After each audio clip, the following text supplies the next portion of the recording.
Ladies and gentlemen, boys and girls, it's another Sunday and a new edition of ARL's Big Grid Sunday Series for Premier GT3 action. Tonight's a special one, not just because it's the start of a new championship, but we have a very special guest, and I forgot to unmute the stream, so it's a typical start for me. I have a very special guest, a good friend and fellow broadcast extraordinaire who's significantly better at his job than I am at mine, Mr. Ted Edwards. Ted, welcome to America's Racing League. How are you doing?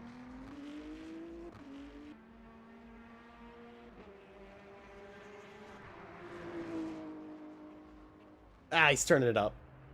Come good.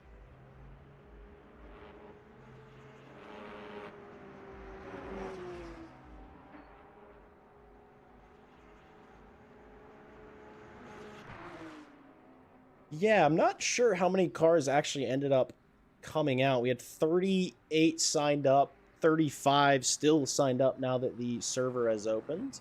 So we'll see who all is around for the opener. It looks like of our 10 AM cars, 9 of them, possibly 8 of them are on circuit. So a good start for that. We're on board with the legend himself, Cameron Magruder, as he has a little bit of a moment into Ravage, but I'll go ahead and shout him out solely because he's one of the reasons that I made an effort to stream this Sunday. I was asked personally when I met him and his father Randy at Sebring.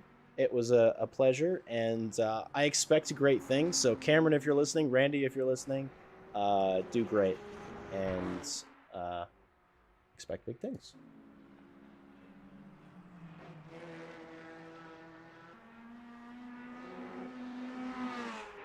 Ed, are you making your cup of tea? Okay. Lots of good liveries, for sure.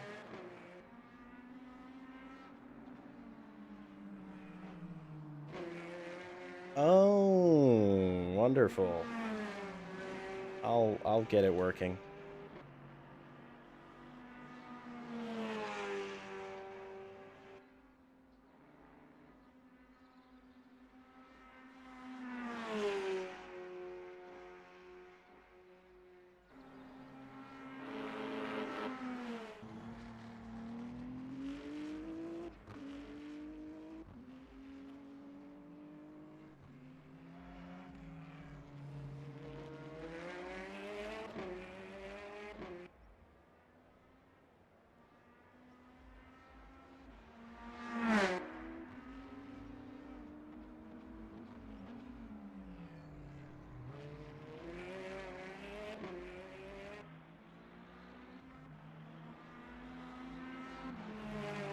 We are starting off with the AM class, and I do believe they have another minute and a half to start a lap.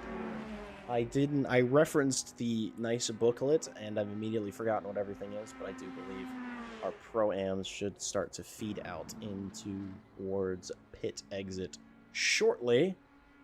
But I would imagine, hence their names, these aren't the quickest times we'll be seeing so far in qualifying.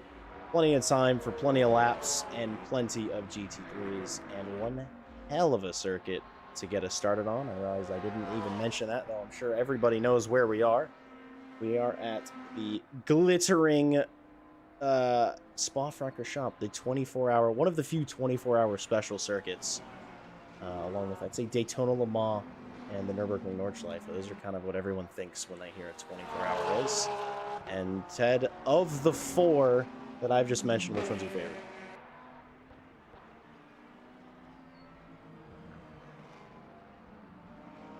Really put you under the knife.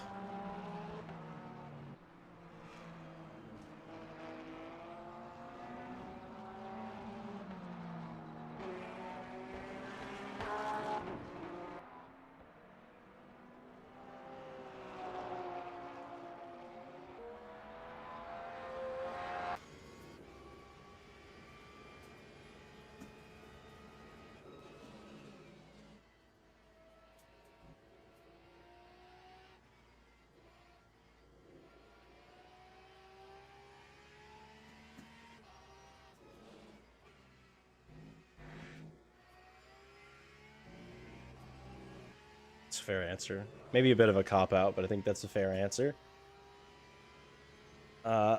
This is a bit of a straight six special right now. I've been on board with Remwink as he's about halfway, well, starting when he was about halfway through his lap. Should be the last one he's going to complete. Maybe a little bit of a messy first sector, maybe a little more tidy of a second. Getting a little wiggly and blanchiment as well, and braking superbly late, as Porsches are known to do. Coming through bus stop, and we'll see if he is able to improve from his provisional 7th. Comes across the line with a 22.4. It is not enough of an improvement to jump up any spots. Let's see if Mr. Todd Tillery is going to come across the line. He will in a second. Hopefully he can improve from being 20 seconds off the pace. And Ted noises. He loves a good Mustang. But he does improve up to 6th. He's still going around, so perhaps I need to take a look at the clock again to reference it. But I'm pretty sure he's supposed to be entering pit lane. Our Pro-Am drivers, are coming out. I say maybe a bit surprised to see a Mustang running at full tilt so quickly. Is Dion Campbell? Well, just D Campbell. I think it's a Dion I remember seeing, but D Campbell is the name we're gonna go with. Yes.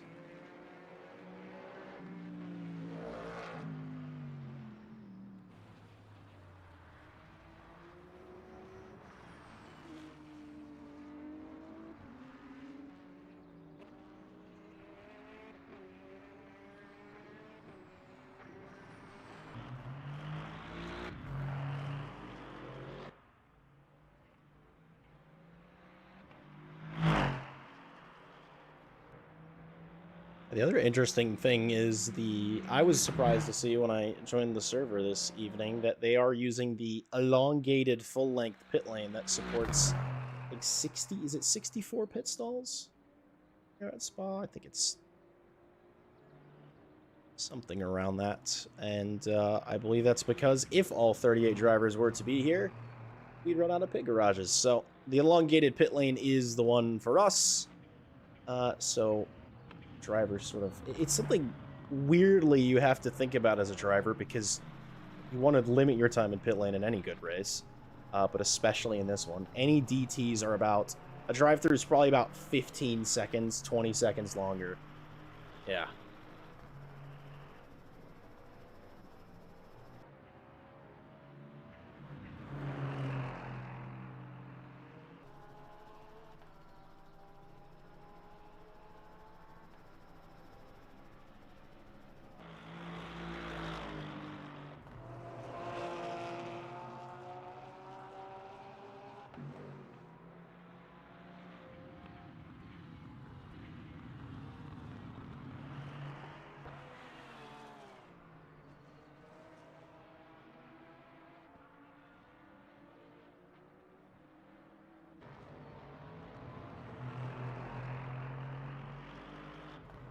Yep.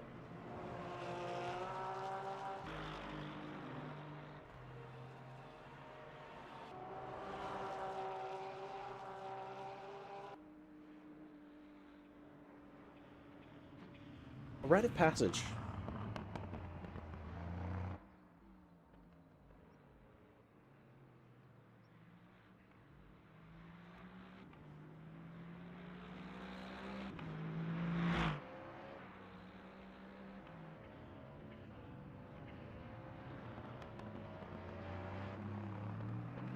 Yeah.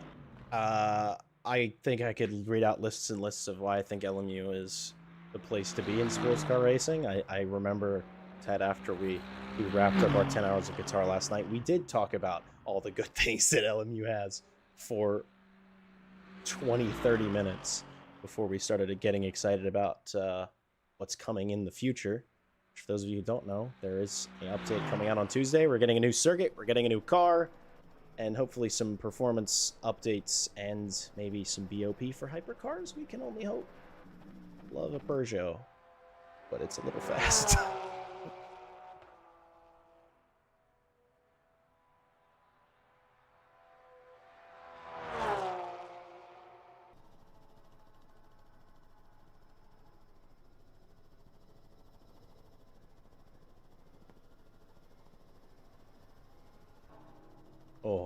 that Cadillac. Yeah, hopefully they maybe give it a bit more performance. It sounds like it's a bit tricky to drive as well. But no hypercars today. Just the latest and greatest of GT3 machinery, and I think that's sort of the favorite across the board. Begrudgingly, as somebody who enjoys hypercars to the fullest, a lot more people seem to enjoy GT3s. They're a little bit easier, a little bit less taxing, I'd say, to drive, but we'll see what the first Pro-Am lap is going to be. It is, well, it was invalidated. There it goes. Mr. Campbell crosses the line for a 2:22 and gets ready to start another one. It just kind of took a while for that to drop in, or maybe I was looking at the wrong finish line. Don't know. But,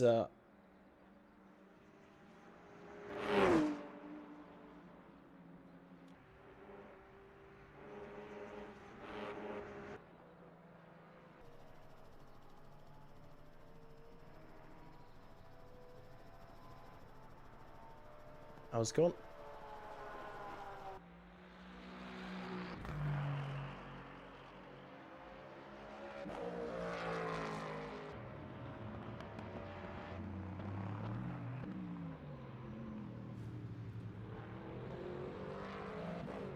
Ooh. Yeah, I think I had a bit of an issue out of La Sauce, I reckoned, and well, La Source. I kind of call it La Sauce just because it sounds funnier to me, and that's more what it sounds like when a European says it. But I know, Ted, you had an opinion about this specific livery on this specific car.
Which is a shame, but it makes it Ted, sorry to interrupt you. I have bad news. In the increasing fashion of me being an absolute clown, you've been muted this whole time. So everyone, please welcome. This is Ted Edwards to the stream. I've been talking this whole time, Jack. He has been. And unfortunately, I just got a Discord message telling me, "Hey, if there's someone else in the box, we can only hear one." So sorry about that, everyone. There's a lot of buttons, and I pressed too many or not enough. So here we are, getting into the swing of it all. This guy stayed up late for this, and nobody can hear him. It's Monday morning for me. 1:45 in the morning. But it's quarter to race time. Come on. It is quarter to race time. I am seeing the number 95 in Denzel Kitchen has gone quick in Sector 1, purple. So the fastest Sector 1. He's personal best in Sector 2. In this bummer, let's see if he can get a good Sector 3. It's quite a nice livery on that car, nice Brazilian flag. Oh, look at that, nice, quick. Oh, not a good exit. Commentator's curse has hit straight away. Hopefully it's good enough for a decent time. 20.6 puts him 4th. That's not too bad. Did lose time on that exit, definitely. And definitely lost some time on that exit. I have heard these GTs are quite difficult to get the traction levels right, to get it to how you can feel nice with the car, but also keep it quick. Because, you know, we found out with the hypercar yesterday that if you have the TC up too high, yes, it makes the car stable, but it really slows the car down, especially with the exits. Obviously, if you have it too low, you light the wheels up and you're round. So you've got trying to find that balance and also trying to understand when to press the throttle, how hard to press the throttle. But it's the whole point of racing. Absolutely. Oh, Mustang noises. You're treating me too much, Jack. I am as well. Hopefully we'll have plenty of it. There are a fair few number of Mustangs in the field, more than I'd say we're used to seeing generally. But part of what I got to sweeten the deal for Ted to come join me tonight was I told him how many Mustangs are in the field, and he said, fine, I suppose I will show up. Jeremy's down Sector 1 and 2, maybe something to be done in Sector 3. We are coming to the end, or just at the end, of the Pro-Am class of qualifying. And I will say, I know I can speak for both of us when I say not really sure who's in which class.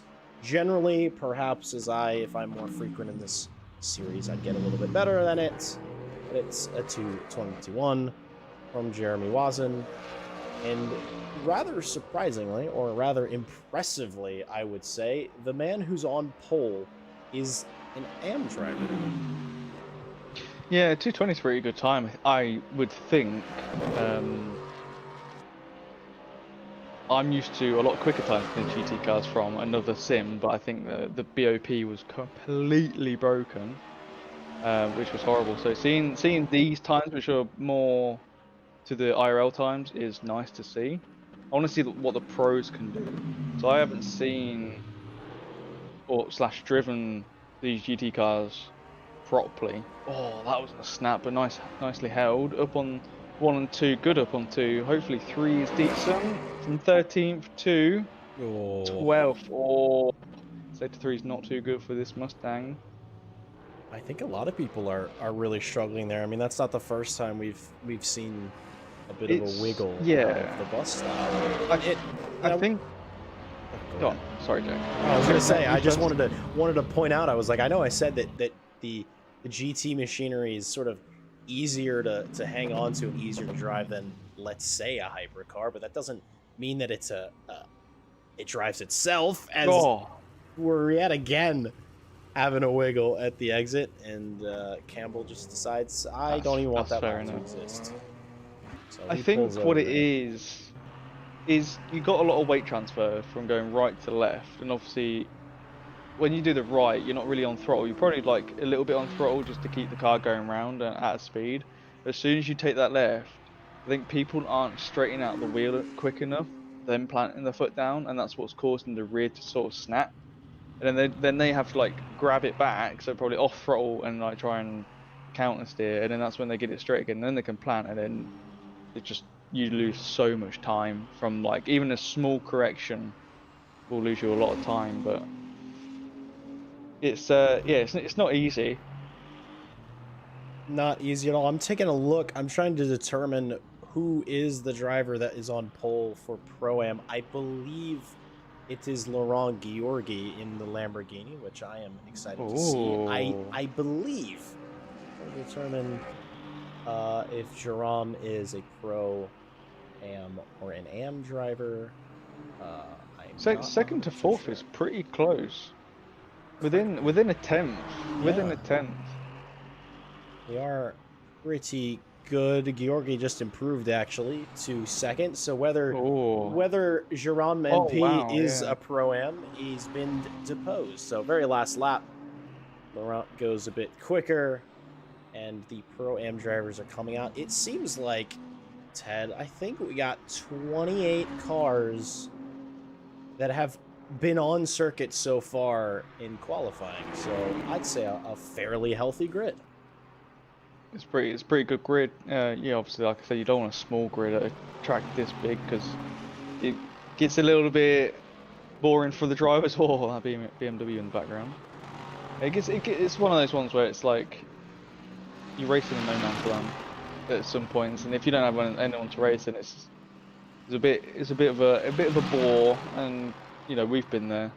We've been in a race, and it's like, well, there's people quicker than me, and there's people slower than me, and it's not too fun. But We call that, in our homeland, Ted, we call that the John Dalton zone, don't we? We definitely do.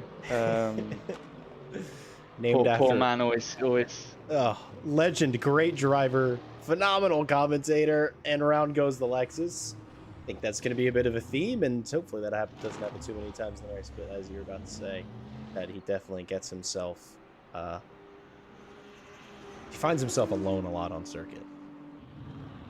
Yeah, it's one of those ones when you're in that zone. Like in an endurance race, it's not too bad because you expect it. But when you're in an hour-long, hour and 20 race, you're sort of like, well, I'm sort of bored now. Like, can this race end? Yeah. And you've probably got like 50 minutes left, and you're like, ugh.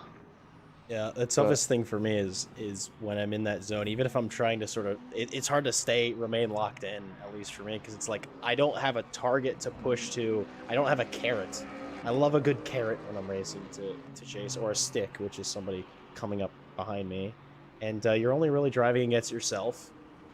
And it's not what necessarily we're all here for, but I'm sure it will happen to some drivers tonight. I don't know. Beast of a circuit, though, Spa-Francorchamps. It is the second longest on the wet calendar. Longest, of course, being the Circuit de la Sarthe, where we will be the real-life 24 hours of Le Mans will be happening sooner rather than later. It's kind of come up on us pretty quickly. And it starts, what, the WEC season starts in 2 weeks? 3 weeks, just about? I believe so, and I can't wait to watch it because it is good. It is good to watch. Same with Inza. Oh, Lamborghini quickest in the first sector. Mr. Mike. Very nice livery as well. Oh yeah, it's the I think it's one of the special Le Mans 24-hour liveries run by the I don't want to call them the late great Iron Dames. They're not gone. They're just no longer competing A in this car and B in WEC as a whole. But yeah, it's quite sad that. Love a pink car though. Love a pink car. But a tidy sector 2 as well. He was deposed in the first. Oh, there we go. Mr. Aiden Mustang, Burke. hello. Finally, we see a bit of class disparity. I mean, I think that really just shows what a tidy lap that was from Daniel Kent. That was the it took this long. fastest sector 3 as well. Let's see what let's see what Mike can do. Sector 3, well, that was a little bit wobbly. Hopefully don't spin out on the exit. Oh, a little bit of a slide, nothing too bad though. So we'll come up to the line, which is right here. Oh, hello. Into the 19s. Mike with the 2:19.135. Sector 2 and 3 was the best. Burke has just gone quickest in Sector 1 in the Mustang. So maybe the Mustang's tyres wasn't up to temps as much. Oh, this is a very nice, simple livery. I quite like this one, Jack. I'm kind of with you. I wouldn't think that I guess that's a maroon. It's sort of a maroon, brown, and a white. Yeah. I wouldn't ever think that would. It's not like a pure white. It's got like a cream sort of hint to it. It's lovely. This looks like something you would put on. This looks like something you'd put on an actual Mustang. I agree. It's almost got like a vintage flavor to it.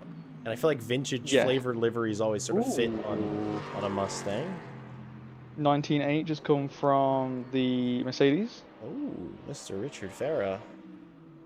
Coming in quick. The pro drivers living up to their names. I know there were some adjustments post-season.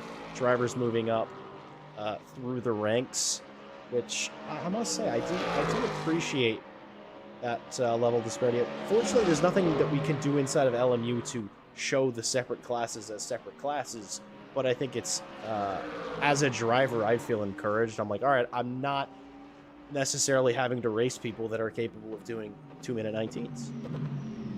Very, very quick in the second sector. Very big improvement. See what... Another one! Shall we start a drinking game?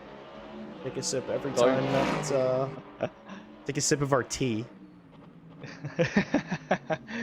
That was 219. Yeah. It was an improvement, still 4 tenths off the Lamborghini though.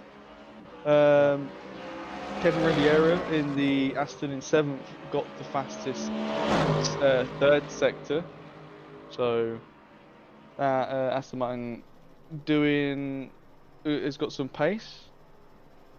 Absolutely. People moving up the field now. There's some nice trees. I love Two-dimensional the trees. trees. This is all right. There we go. Now there's. There's oh it. no, it's gone again. No, hey, there it is. A good old Heart of Racing Aston Martin. A good livery. I don't have any qualms with it. Usually I like some custom liveries. I like some greater driver personality. However, really like the Heart of Racing team. They brought us the best sounding race car in I'm gonna say it, in the last 10 years at least, possibly even longer. Bold statement, I know, but disagreeing on you with that one. What's your pick? Are you see the Mustang? Yeah, the Mustang. Okay. Oh, by the way, I'm referring. I'm referring. Raw. Yeah, but I'm referring to the Aston Martin Valkyrie, not the Aston Martin Vantage, just to be clear. Oh, yes. Then it's Cadillac. Ooh, okay, all right. The interesting thing is, in certain senses, Ted Edwards out-Americans the American. I've been told many times that I'm not British. I am American. The blood that runs through your veins is red, white, and blue. I mean, I do have a Mini that has a supercharger on it, so. If you have a Mini, so even though those are German, yeah, it's got a supercharger on it. Yeah, it's true. You know how hard it is to get V8s over here. I imagine quite. Ooh, a purple final sector and a tiny lap for Kevin Riviera. Very nice lap. Rivera, rather. So we're coming down towards the end of qualifying. Whoever's on a lap already, this is going to be their last one. Still. Ooh, down in sector 2. Yeah. Purple sector 3 for Burke. Just crossed the line. Didn't improve. Was 4 tenths off their quickest. So. I think it's that's the thing. That's gonna be an invalidation, I think. Oh, that's gonna be worse. What a save! Wow, what a save! That was I'm kind of surprised that the car stayed with it. I'd expect maybe like a hypercar or a prototype to be able to, stick to the floor like that. But I think Mike is pushing it. I think he is as well. Aiden Burke, that's the end of his qualifying. He won't be continuing. One driver who I am almost certain is very much looking forward to improve is Tetsuo Hideyoshi. He has not set a time thus far. It's Red Xi. It's Red Xi. Does that work? Oh. Sure. You said that there was too much red on the Mustang earlier. Yeah, but this is different. Look, it's got a black splitter. It's got orange wing mirrors. It's in the Rexy theme. So I think this one, and it's got different reds on it. It's not just one shade of red. I think that's fair. So let's hear how measured he was on the throttle there. Mm-hmm. He really didn't want to ruin this lap. He knew this was his one and only chance. He comes across the line with a 2:22. I mean, a 2:21 is not a bad time. No, certainly not. But it's not the likes of what we've really been seeing. But I think Tetsuo just struggling to put a qualifying lap together, a valid qualifying lap together, and he had to settle for a banker lap. It's better to start in 22nd than it is to start in 28th, I suppose. Doesn't look like anybody's up on the times though. No, we've got two cars going around. We've got this BMW and then we have a Lexus going around. So BMW's down on the pace. Keeps it on the exit. How do you feel about this maroon car? Sorry to interrupt you. I really want to know. I think it's too much maroon. Yeah, it needs more of that blue on it. I agree. I think so. And I clicked on the wrong human being. It's Loy's Uncle Roz. The last two do a time, and I'm going to disagree with what the timing showing us in the bottom right. I don't think he's just started a lap. I think he's just ending one. Invalid. And invalid sector 1, I would think. So that's all. Indeed. That's all the cars. That is all the cars. And well, I suppose I'll find a nice pretty picture. Oh, what corner do we like? Trees? No. That'll work. Happy enough for that. We should get the changeover for the session fairly soon. And while that happens, we will show the full qualifying results. The tricky thing as well is it's not really by class. We don't really know who's where. I know the pole sitters in each class, so we'll stick with that. Mr. Mike in the Lamborghini. This thing seems to be a bit of a rocket ship, so maybe more people can drive Lamborghinis. I think that's just a truth always. Aiden Burke was the next closest, but a huge margin for the pole sitter. Richard Farah in third. And can we just talk about the top 6 are all in different cars? I think that's fantastic. It is nice to see. And that's what I want to see in Hypercar, Jack. I agree. That's what I want to see. I agree. I fully agree with you. Kent Rivera is in 4th. Wally Johnson 5th. Daniel Kent. See, it says Daniel Kent here, but D. Kent. Oh, no, that's another D. Never mind. I'm confusing myself. Is it? Mm-hmm. Daniel Kent in the Corvette is in 6th.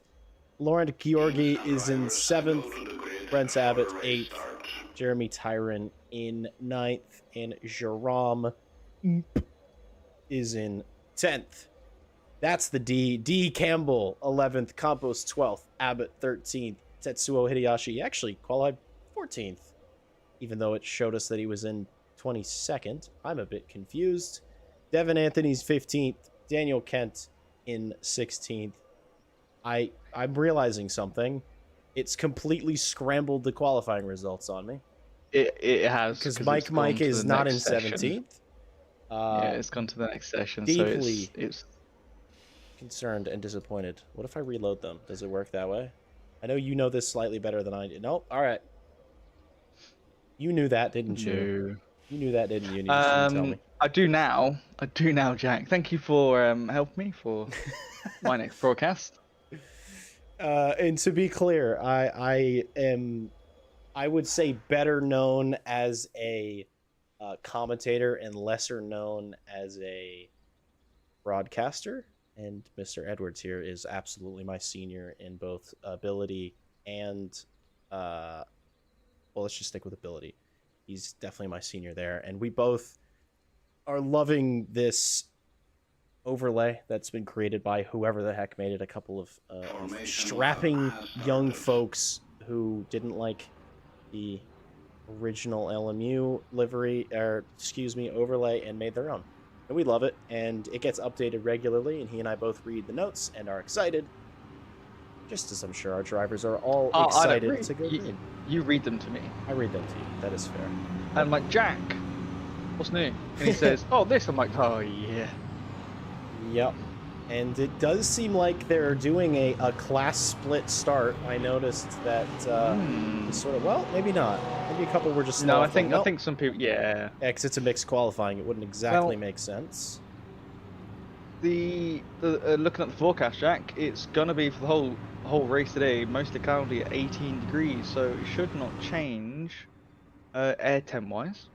As you can see there on your screen, lovely overlay of that. That's new. Really nice to see. That's new as of a couple days. That's lovely.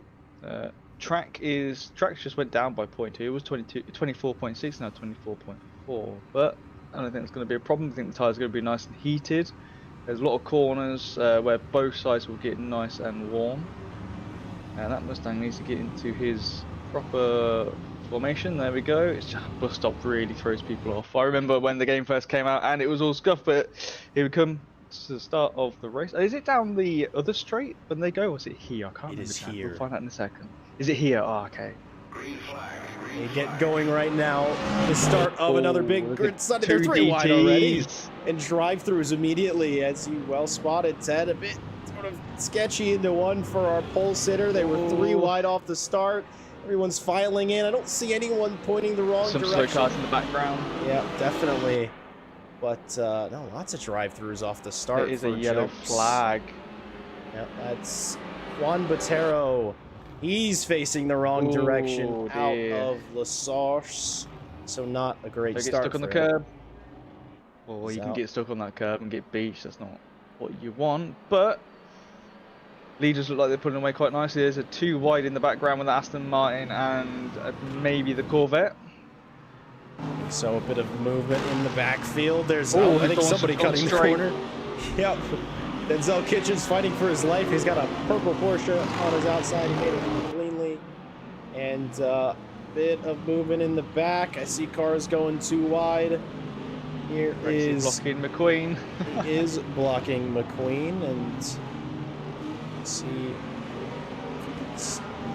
I would say outside of a handful of DTs, outside of a handful of, well, just the single spin at La Source, a pretty measured start for a beginning of the season. I think Hideyoshi was looking in his mirrors, I'm sure. It's the red on red.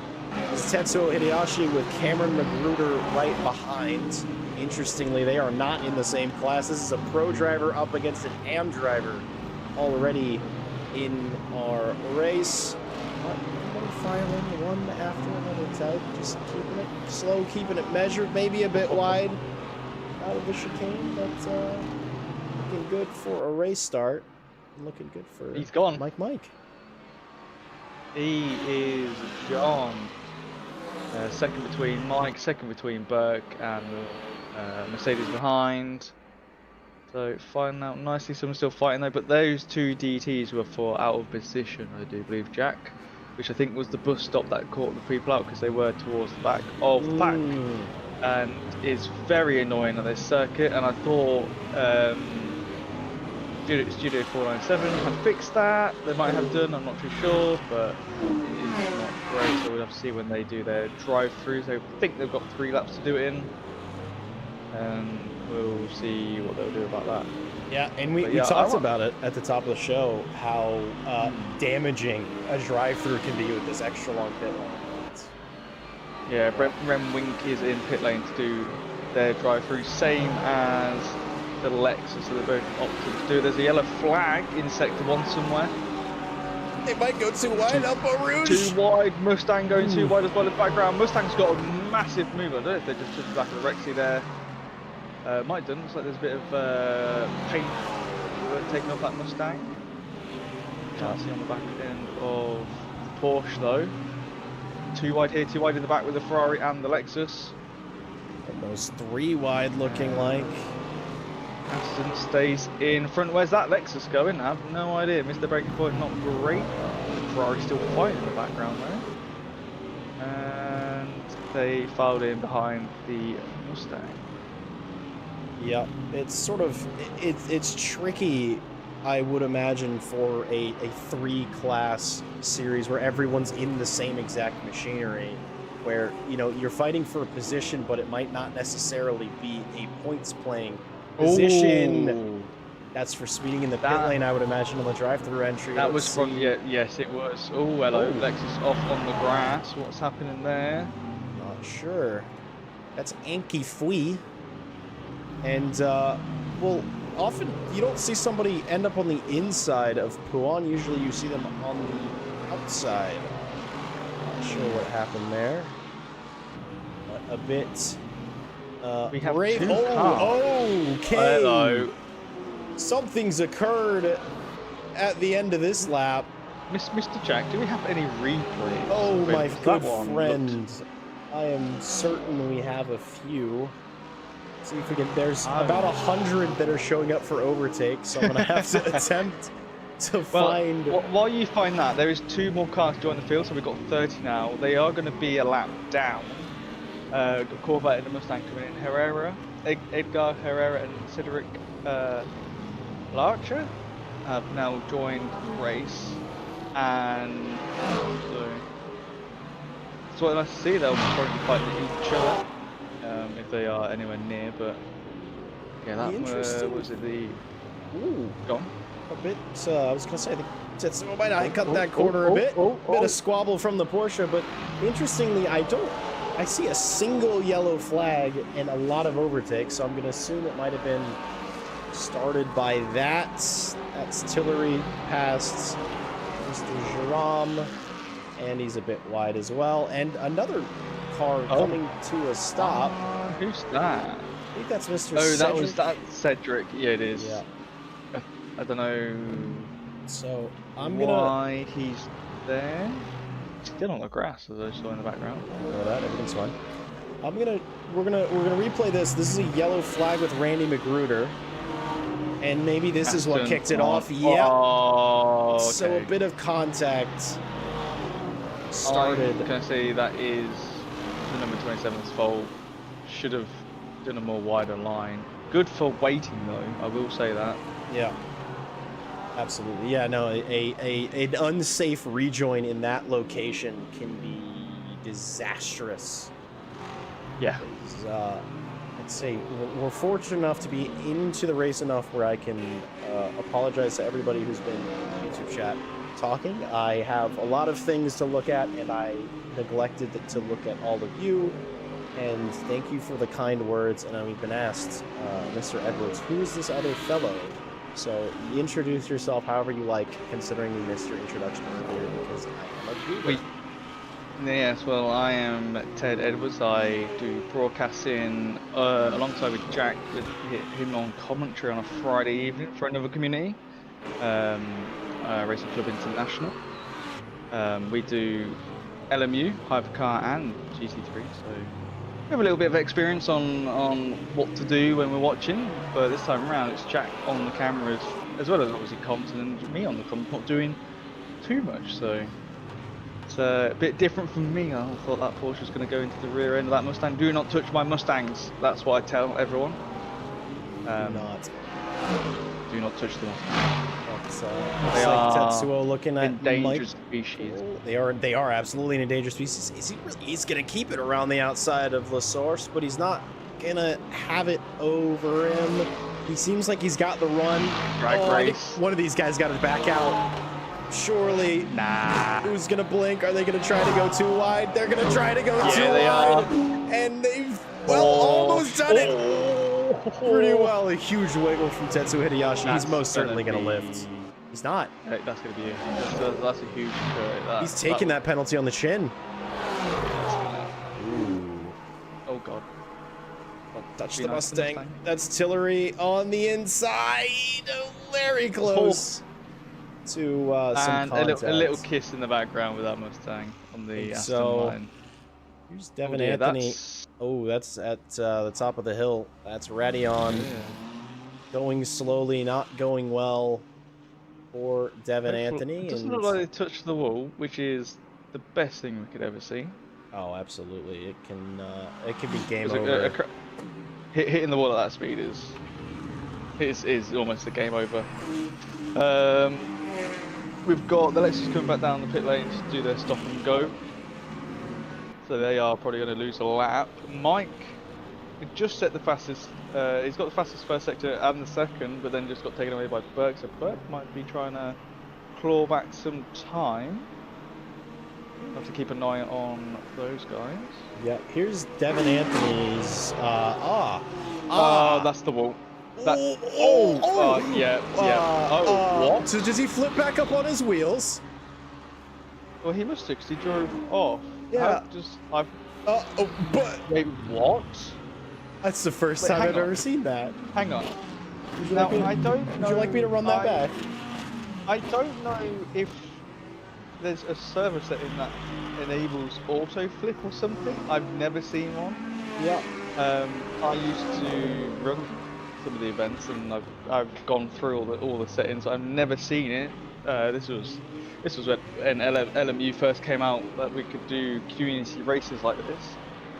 So I have absolute no idea if that is just a normal feature of it.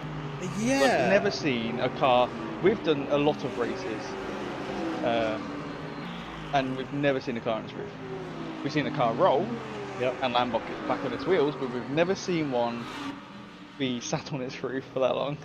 Yeah, I mean, apparently, LMU does have an auto flip setting. We've been told in the chat by Wolverines50. Thank you very much, sir. Yeah, thank you indeed.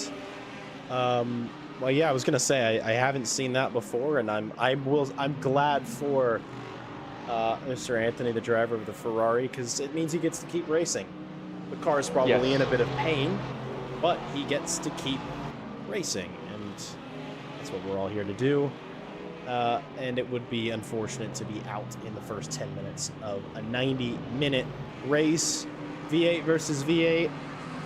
Ted, I know which car you want to come out as the victor between this fight. Yeah, but with that exit, it's not going to be the Mustang, unfortunately. I don't think they are. I wouldn't recommend it. Wouldn't recommend it either. He backs out of that, but yeah, a bit wiggly out of No Name, and a bit wiggly out of Puon as well. And wait a minute, was that in the background? Did I just see two cars exiting side by side? I think it was Mr. Tillery and Mr. Jerome. So after we said don't do it, they might have gone and done it, and we didn't even get to see the result. Again, another V8 on V8. With a V6 Porsche in the background. Absolute V6 or straight 6. Going for a move on the outside. Flat 6, actually. Let's see. What did I say? V6. Yeah, you said V6, and then I said straight 6, and then I corrected myself after correcting you to flat 6. So, all good here. I know it's 4.2 liters. I know it screams. That's very late on the brakes. Is it too late, though? It's not too late. He's keeping the inside. Oh, I was afraid that was going to happen. Oh, there's a bit of contact. Somebody touched your Mustang, and it's Tillery around after the contact with Jerome, and he's going to have to do the Austin Powers turn to get it back onto circuit. My Mustang. That's something that I've seen happen before. I've experienced it. It's probably easier to execute than you might think, because the bus stop is a tricky corner. You want to sort of aim for that apex, and sometimes you don't think a car's quite far enough alongside that there will be contact, and if there is, you're always going around. So maybe a steward's inquiry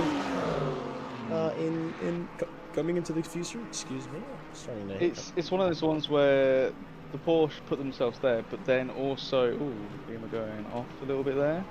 But the Mustang did keep the door very closed. So, what a save! That was a very snappy snap. It looks like the Mustangs are kind of struggling a bit in the traction zones. Just saw that power. Oh, just all that torque. Just a big American V8 motor. I think we read the same thing. Go on ahead. Yeah. Is it Watson on a controller? Yep, that is. I'm attempting to find him, and I'm struggling. E13 moment. Thank you so much. Also in a Mustang. Also, that's the Lightning McQueen car. It's the McQueen one. All right, a bit more respect, I'd argue. Oh, I know controller's not. Yeah, you can see in the wheel. Exactly. It's very jittery. We both know a guy in RCI that's on a controller, and they are very quick. They will probably be in at least the top 10 in this field. They would be doing 220s all day, every day. The only downside to a controller, and I'm not sure on this game, but I think it does come across to this game, is tyre wear is a big problem for the front tyres, because it's not as smooth turning like you are on a wheel. So you start to grain and eat away at those fronts a lot quicker, and they heat up a lot more as well. So Big props to them. That Lexus did not Oh. realise the BMW was on the outside. Yeah, by the looks of that. it looked like a bit of a squeeze, but there was nowhere left to squeeze. The circuit was at the end. That's Rob Ruggiero, one of the cars I'm actually familiar with from the Friday series, and fortunately, neither car ended up backwards. We got a yellow flag. That's the yellow flag. Jerome. Nope. He's ended up facing the wrong way around, but yet again, maybe staying out of the wall. I wonder if that was lost it going up Rouge to Radeon. He just lost the weight transfer. Shall we find out? Through it. Oh, we can do that. See, it's him coming up over the curb. Yeah. And it's just. Oh! That was unbelievable reactions. That Beamer dodged. That BMW, that could have been a really, really ferocious accident. And I wish I knew who that was, that hero. But that was very good. That might have been. It could have. I'm not actually sure. It might have been Cameron Magruder, actually. Was that the? Yeah, it's the Beamer in front, the red one. Well then, perfect time to shout out what I mentioned to Ted before we started. Again and again and again. That is, I don't know if it's because he's 12 years old and he's just got those neurons firing, but that is he's on it. Cameron is not old. He is very young and showing a level of poise and skill, and honestly, I've seen him race before. A really impressive level of maturity for someone at his age. So. And up to 15. Looks like he's been in the battles as well, because that front end's lost quite a bit of paint on that bumper, and a bit on the bonnet. Perhaps. Or as the Americans say, hood. Yep, we do. It's because that's what it's called. Just want to make that clear. Bonnet. It's called a bonnet. Bonnet's what you wear on your head, man.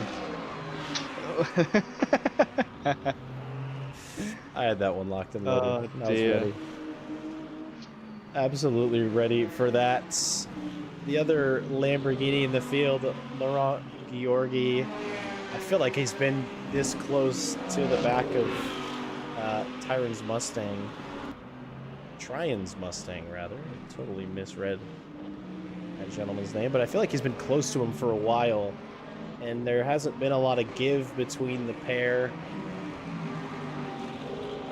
Best sounding GT3 car in the field. Mustang's not even close. I do miss the Audi because it had the same engine as well. Oh, P3 is yellowed. Oh. P3 is DNF. P3 is DNF. That's at Aiden Burke. We have a yellow flag for Aiden Burke. Yeah, he's... Oh, it's at Blanchiment. Pouan, he's gone around. Where's that Pouan? That is Pouan, you're correct. Wait. Blanchiment's the other one? Yep. Oh dear. That was so Pouan. that wasn't... I don't think that was that much damage. Maybe a bit of steering damage, but... I think in the business we would refer to that as a rage quit. Yes, I would agree. That is sad to see, and that was probably one of the nicest, cleanest liveries on the circuit. I certainly will miss it. It's quite sad to see, and also Mustang, so doubly sad. But I'm looking here on my side, Jack, energies are quite low, so I'm guessing double energy usage is on, because they should be able to run at least an hour. You're absolutely right, and I absolutely forgot to mention it. They are running double fuel usage and double tire wear. Oh, double tire wear at Spa is not fun. So we're going to see some cars starting to slip and slide out of corners, I can imagine, because when those tires get low, they are not fun. Absolutely, and excitingly, because I would say in an hour and a half race, you wouldn't. Maybe you'd see a tire change. We can see what the new tire change widget looks like on our timing screen. Ooh, Georgi's got a run and a half. Mustang let him go then. I think that's that is the sensible. Yeah, I think it was a little bit of letting him go, and perhaps a maybe he had to lift a bit after missing a corner known as Radion. But Campbell is in pit box. It's the first pit stop we're gonna see. He's in his box well and truly. He's filling up with virtual energy. Probably not taking tires. It would be a bit early for that, but the Valentino Rossi car is the first to blink at the prospect of the need for virtual energy. And come back to these guys for a few minutes longer. Can we agree on this, Ted? I would say this is the best sounding GT3 duel on circuit right now. Can we agree? Yes, we can agree on that one. I've appeased them. I've appeased them. Oh, so Mr. Sutton in chat, +1 for Bonnet. Looks like I'm winning on that one. All right, so I'm gonna right click and ban viewer. All right. Dear. Oh, wow, I actually do have that power. That's unfortunate. That's I scary. Was making a joke, but as it turns out, I absolutely can remove people from chat. I will not be doing that. Or will I? P4 is in pit lane as well. Yeah. Kevin Rivera is in the Aston Martin. Now, I'm curious, because fuel saving is such a massive payoff, or can be such a massive payoff in Le Mans Ultimate. How many drivers are already fuel saving, thinking about fuel saving, and I think Bailing's thinking about it down into La Source. It was a committed move, and I don't think the Mustang really had the grip, or maybe they didn't fight that one off. They also could be in entirely different classes, so some drivers, maybe AM drivers not wanting to fight Pro-Ams, or Pro-Ams not wanting to fight Pros too hard because it doesn't affect championship. And so that Beamer that you just saw coming out of pit lane, yep, that took 20 years to come out, because I was like, why are they still exiting? It is long. They took tires. They did take tires. Interesting. Interesting. And, a bit of argy-bargy between Magruder Ruggiero and Francis Ramon, but, yeah, that's... I am admittedly a bit surprised that they're going to take that already. I mean, you can certainly double stint a set of tires here at Spa, but the other thing I think, Ted, that we may not be considering, or I may not be considering, is they may have unlimited tire sets. So if they don't have limited tires, that can change the strategy just a bit. Yeah, it's... I wonder if they do have limited, because that does change how your race works, and you got it changes how you drive and how you need to think about looking after your tires. Mike is in the pit lane as well now, just so everyone knows. I think everyone else is going to be coming in, because they are, a lot of them are 5% or lower, apart from P1 now, which is on 8.6. So the energies are quite all over the place for different cars, which is quite interesting to see. Mustangs and Lexus are very good on their virtual energy.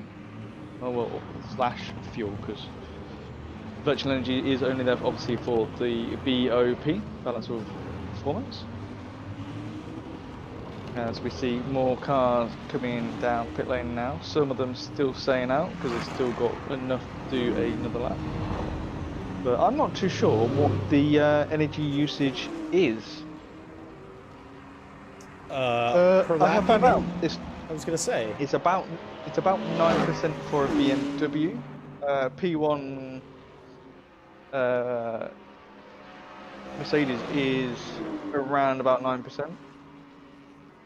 have a look at the Ferrari, 9%. So it's between like 8.6 to like 9.4, depending on how you doing your braking and stuff.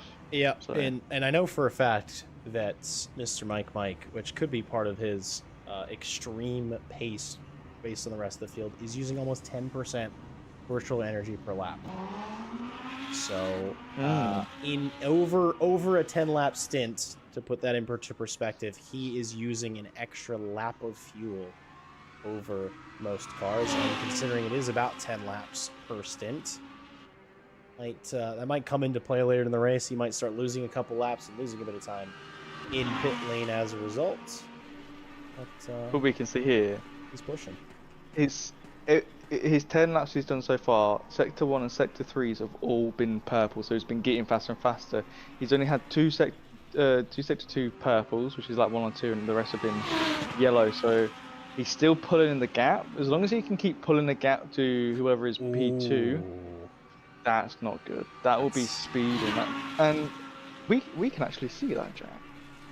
We can actually see that. If you can, yeah, and I'm gonna absolutely. And while I'm looking for that, while I'm about to show it, Randy, I'm like 90% sure you're listening. Don't do that. Don't do that. That's bad. But he may be 13th coming out of pit lane now, but because of this incident, wait a minute, did he speed on? He hit the button too early. Did he take it off too early? He must have done. He must have done, because that's where the replay's from. So yeah, if you could load the replay up. I've shown the wrong. I fear I might have shown the wrong thing. Nope, this is the correct thing. I think he hit the button too early. I just want to go on his onboard, take a listen as he's coming over the line. Didn't look like he hit it too early. I'll be honest. Oh, I know what it could. I know what it. Maybe it's on entry. It could be. So because it only registers a drive-through when you leave. You're correct. You are absolutely correct. It shows the moment you get the penalty rather than the incident that caused it. We may have done between us probably, I don't know, 8 to 10 races a piece. Not a piece, but 8 to 10 races using this tool, and we are still learning lessons. Yeah, we are. It is a learning curve, especially when they bring out new updates, and we have to sort of figure out what is the best way to do everything. That Porsche on exit didn't know whether to stay in its exit line or couldn't get on the grass, but. As we wait and see, Mike's gone quicker in Sector 1 again, so definitely not holding up on saving energy or fuel. No, not at all. I think it's just it's his strategy isn't I'm gonna be yellow flag. Yeah, his strategy isn't gonna be I'm gonna be faster than everybody. It's I'm gonna save better than everybody. So I'm gonna be faster, and that's the other Lamborghini, Laurent Georgi, who is, well, he stopped at the top of the hill, but he doesn't seem like he wants to get moving. I'm wondering if he's trying to find the button. He's found the button, and off he goes. That is our second retirement of the race, and we'll see how he got there right now. It's a bit wide on entry, and it just... Okay. Yeah. We couldn't see that he was missing a wheel because of the way he was pointing. So, yeah, that would do it. That would do it. That's not... ideal.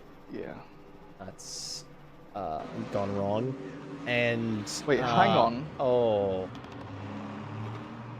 Wait, what? Is that an old... I don't see another... That's an old one. No, but I see what it is. It's Louis Carmona that got the penalty, but it was showing it for Randy Magruder.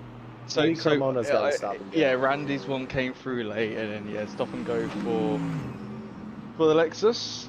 Is that their second pit lane? Their second penalty in this race? I think so. Yes, because I don't know. They took tyres on lap 3. Were they one of the drivers that did that had a jump start? I remember it was a Lexus. Maybe. So, yeah, interesting. So I'm guessing excessive speeding in pit lane, because there is two different speeding in pit lane. One for drive-through is just minor, and then the other one is excessive, which is stop and go. And I think if you go really too fast, then you just get disqualified. So it's not what you want. As disqualification is. I don't think I've actually. No, I've maybe seen one. I think I've maybe seen one where the pit limiter button did not work. So I think because sometimes with some wheelbases, when the game gets updated, sometimes they just reset all the maps, and it's not fun when you don't check them. So yeah, it's not something you want to see, but. And is that a bit of a flash of the headlights from Cameron Magruder behind? I think that's the get out of my way, I'm coming past. And, well, whether it was respected or not, I think it's going to happen, but he wasn't quite alongside. I'm going to take a look, because I know, Ted, we've seen it before when we watch penalties, that we do see when they're speeding inside the pit lane, but no, it's only showing on exit now. So perhaps something we missed, and I think we missed Cameron Magruder having a bit of a moment there, because he's dropped an extra position right when we switched off of him. So the opposite of a commentator's curse, perhaps? We weren't looking and it went wrong?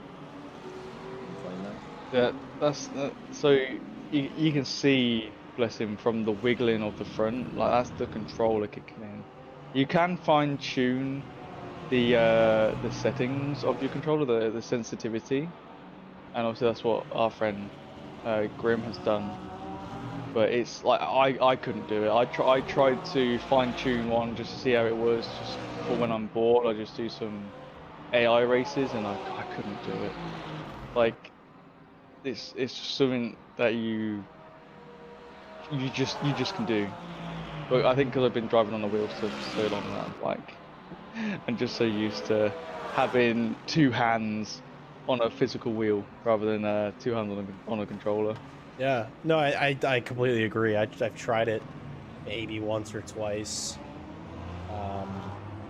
and the muscle memory of, even though you're using your legs and feet to engage the pedals, you still want to sort of do it in the same way on the triggers, and the analog stick having, I don't know, 2 millimeters of play versus a steering wheel with 500 degrees of rotation, how much rotation you elect to run with. It's tricky, and the people that are able to do it I'm always impressed, and the people that are able to do it DNF. well. Jeremy Watson is DNF'd, and we have a car in the pit lane that doesn't need virtual energy but has pitted. So I did. Oh, is it a damage-based thing? Because I know we just saw him having a bit of a moment. Maybe. I do see a possible contact on the replay screen, so let's take a look. And that might indicate something. So this is when we moved away. Oh, it was a touch, and we can't see what happened because of the trees. Click the button, Jack. I'm gonna take a look at it again. I'm looking at it in a different way. Okay, that didn't help. Wrong button, Jack. No, this is fine. This is an acceptable button. It is a little bit of a shove. Oh, I see now. Okay, yeah, that's broken steering. Yeah. If we can get a cockpit on board. I'm gonna try. That's a long pit stop, so that is definitely quite a bit of damage. So we can see the steering wheel there on the left hand side. Once obviously we hit the wall, we'll so the Mustang comes back right now, and then hopefully the replay goes on long enough. That is Yeah, it's to the left. Left hand yeah, down. It's to the left. Yeah.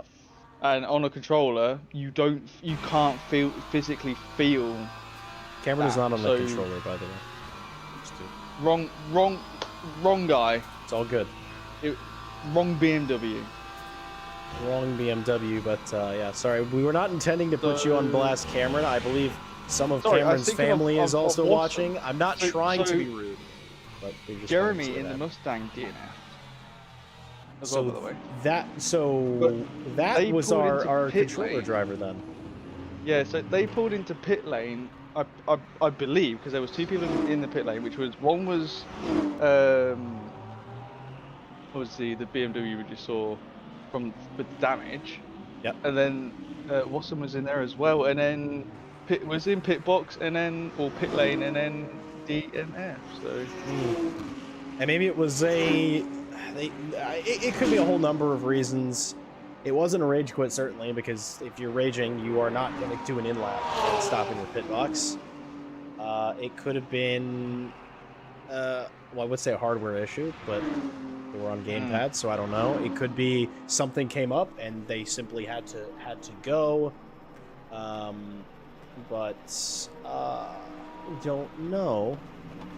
Something I do know is shots have been fired in the YouTube chat. Mr. V Concepts LLC, otherwise known as Ted Piper. Yes, Ted, that's the other Ted. Saying that LMU drivers cry in the rain because someone was talking about how there's a lack of rain at Spa.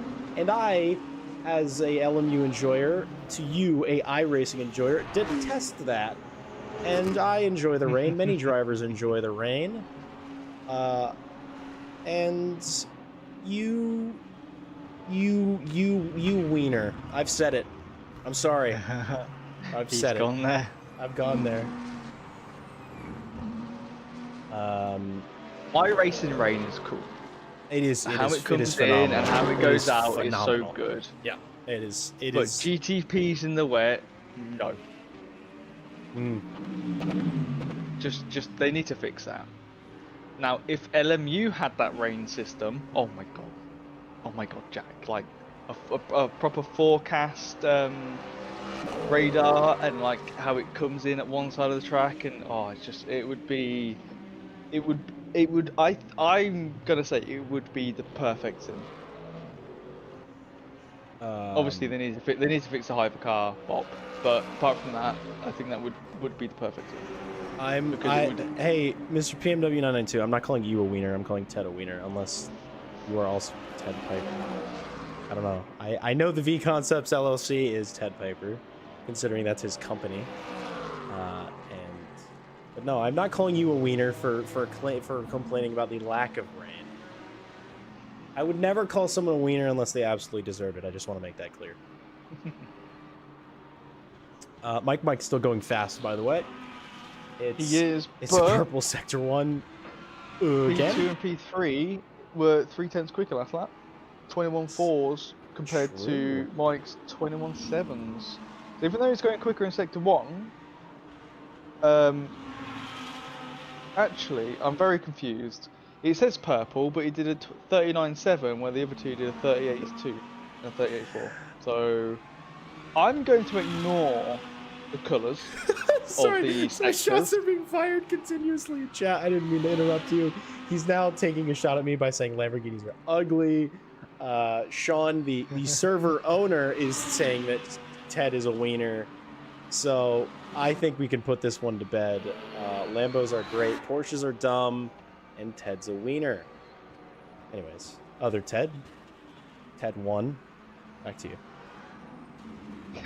Ted 1. Yeah, I'm going to ignore the colours of the sectors. I'm going to go by the times. P2, Richard just did a 10th quicker than Mike. And it was a 10th slower in sector 3. So they're quite even on the lap times. I think Mike just got away with pushing it that much. Because his fastest lap is 7/10 quicker than the other two drivers. Yeah, I wonder, is he starting a late lifting coast? Maybe, could be, but and there is a way to check these things, and I'm gonna go for it now. We'll look at his inputs. no, it's not. Yep, certainly wasn't a lifting coast into the chicane, which you almost certainly would do.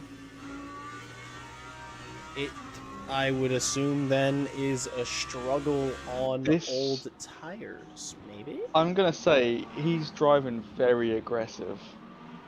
As Lamborghini drivers do. Which could be a downside in the future, because he's going to use more of his tires. It could just be the Lamborghini because it's rear engine. Sorry, mid-engine. I should say it's mid-engine because it's before the rear axle. What an engine. But he's really forcing it into the corner, which obviously is going to eat away at those front tires. But we'll wait and see. As we've still got 50 minutes left of this race.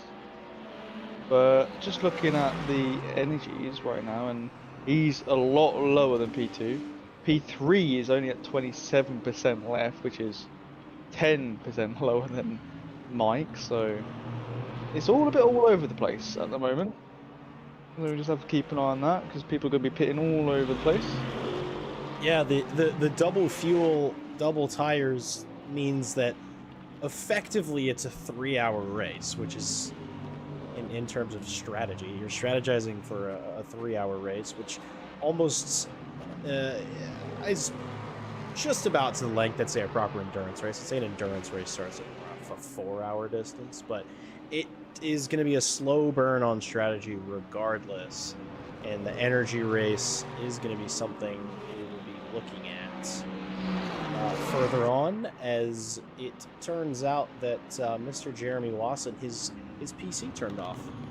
That is why he disappeared. So it was a hardware failure. Just not the one that we are used to, nor the one we are expecting. That is not fun, and I do feel sorry for you, sir. But yes. Yeah, the strategy is going to be all over the place because you've got to try and look after your tyres as best you can. But it's one of those things when you add 2 times on fuel and tyres. I don't think it actually portrays 2 times the amount, because obviously you're still driving the same as you would do if it was normal. So I think it actually is more than 2 times in a way. So that's why we're seeing all the energies drop really quickly in some cars rather than others. Tyres might be dying really quickly for some cars due to driving styles. Because as you can see, these drivers are not trying to relax it out like probably we would a bit, with be a bit smoother on the wheel. With the entries and exits, they're just driving it like it is a standard race. So I think that's going to bite some people in the booty later on. I think you might be a bit right. You've been riding with Tetsuo Hideyoshi for a little bit, because I just wanted to shout out, he's come up from 22nd all the way to 10th. He is a pro level driver. He is in the pro class, so I expected pace, but I mean, half distance, and he's made his way up so that he's kicking it with the big boys. Might see him fighting more of his class rivals, I think, by the end of the race. So a great drive from him. And I think, speaking of his friends up in the pro class, we have a man kicking above his weight, Daniel Kent, who, another reminder, is an AM driver, getting ready to, or trying to, Ted, catch the maroon machine of Wally Johnson. All I can hear right now is eagle screaming.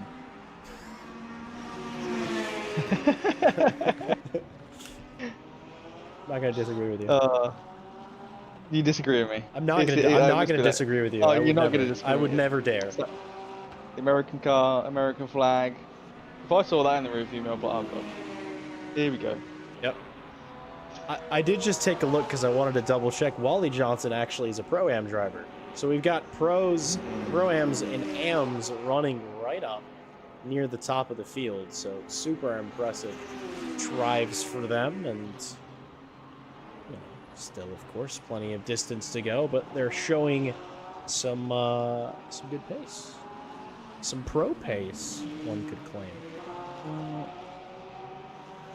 Randy should be down pit lane this lap. He's got 6% left and he's in the third sector, so that would be the first driver to pit again.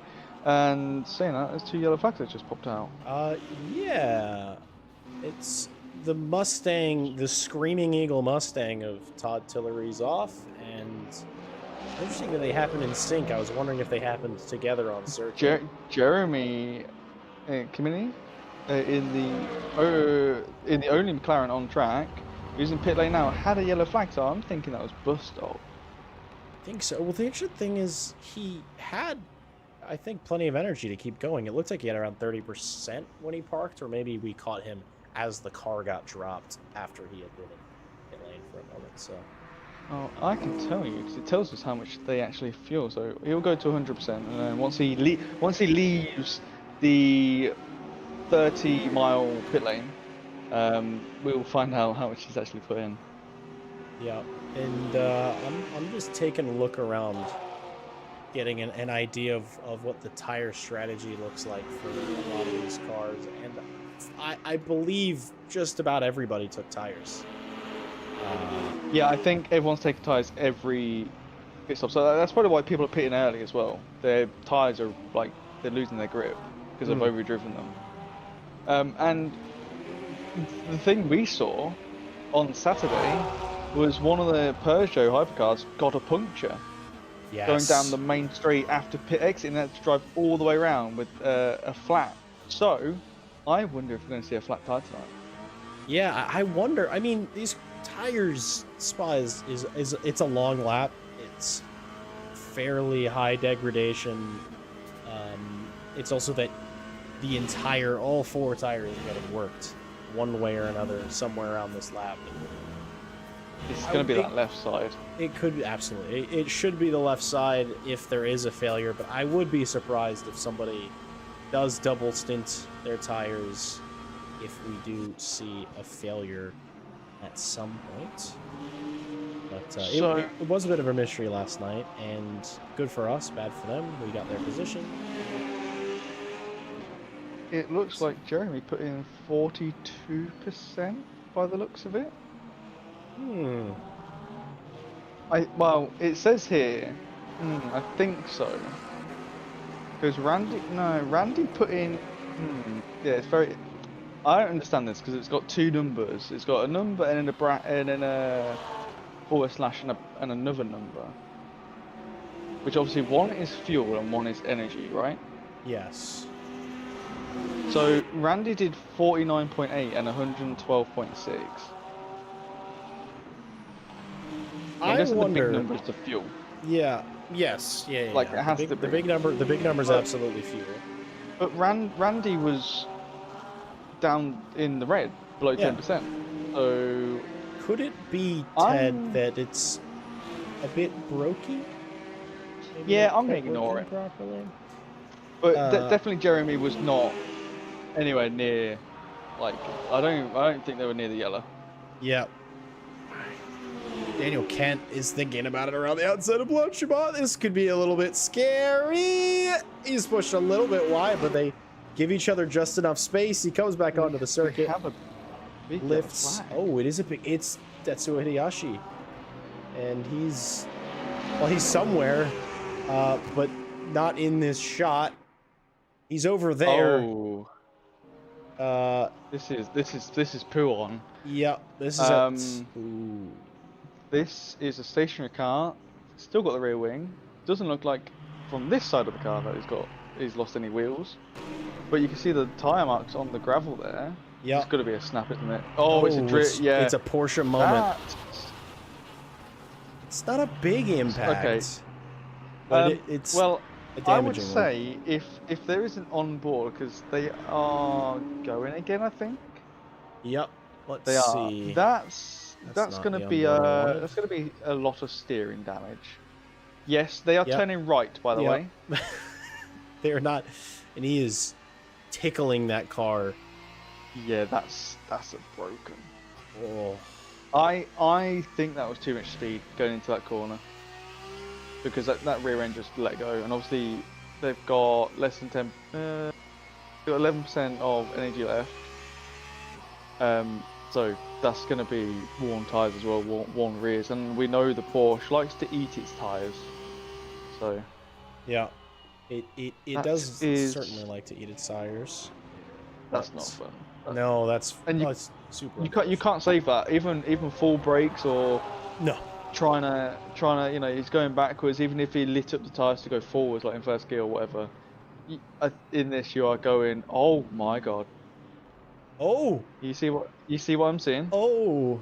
It took me a second to register what we've just seen. That is Mike, who has been our race leader for, well, the race up to this point, getting a drive-through penalty for speeding in the pit lane. Speeding on entry, I'm going to say. I think it's the entry. I think it is too. It is very easy to get greedy on this pit lane. Oh yeah. And I'll see if I can catch somebody going in. I think Jerome is about to enter pit lane, so we'll go on board with him, and you can sort of get a feel for this pit entry. Ooh. It's not a long run. A couple stabs at the turn in there. You can see there's the 60 board right here. Yeah. It comes at you super quick. Early. Yeah. So, even though Mike had a lot of look at that pit stop. Going in sideways to get in the pit box and getting turned. Oh, it's lovely. It's so good. But even though Mike had that massive lead, that's gone. That lead has gone. I mean, Rivera, 85%, 10% less energy, is about a second behind Mike now. So they're going to jump Mike because he has to come in to do his drive-through. Oh, absolutely, yeah. Yeah, it's not race over. They could probably call it back, but with how long this pit lane is, like we said before, it's like 25-30 seconds to drive through the pit lane. Yeah. It is long. That is a lot of, especially around this track, which is for these guys 2-minute 20s, 2-minute 23s ish. It's a long time to lose, and with only 37 minutes left, it'll be close to gain that back. If he can get a second a lap quicker than Rivera, then he could do it. Yep. And I think the other thing as well is he was kind of losing the energy, the energy race, the strategy race as well. So I feel like the race was going away from him and was going to go away from him at the end. It was going to get a little bit closer. So I don't know. He might. Oh no! He had a huge lead. He didn't need to push too much. He just needed to match lap time. Like get the lead of like 4 or 5 seconds, and then match lap times, and look after the tires, look after the energy. And he just didn't do it. Yep. It's one of those things I like to say very often, and I know Ted, you've heard me say it. Is racing is all about fine margins, and if that margin is 2 kilometers an hour too fast into pit lane, it could be the difference between victory, a hero or a zero, shall we say. Race leader Richard Farah coming in. He's probably going to be followed in by the top 3, and just to give everyone at home, which I've neglected to do, an idea of where everybody sits up to the second sort of pit stop is here where everyone is.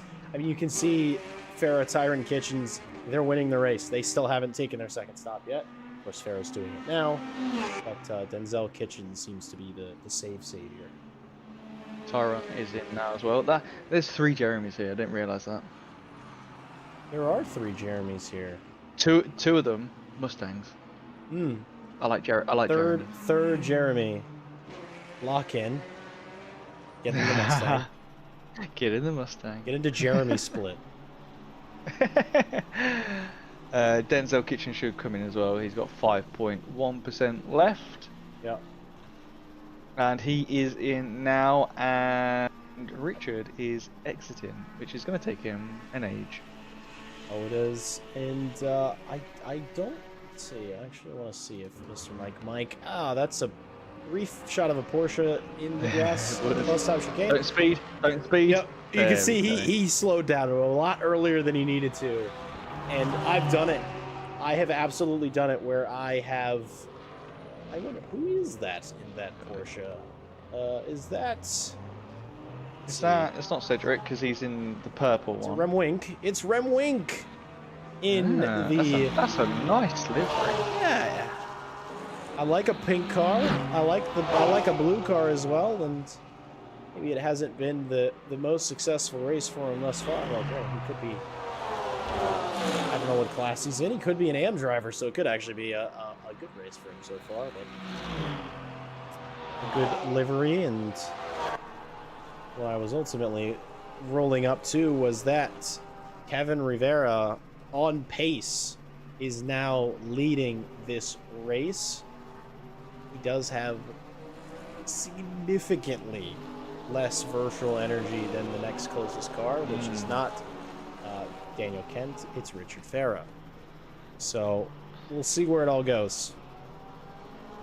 Yeah, it's 68.2 for Rivera, 96.9 for Farah, and then 78.4 for Kent. So it's all over the place.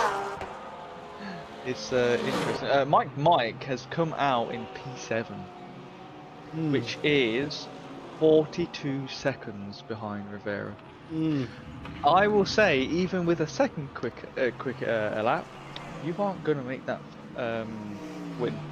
No, and even I fear, even if he could go 2 seconds a lap quicker, I think the shorter final pit stop for Richard Farah will put another, I don't know, 15 seconds.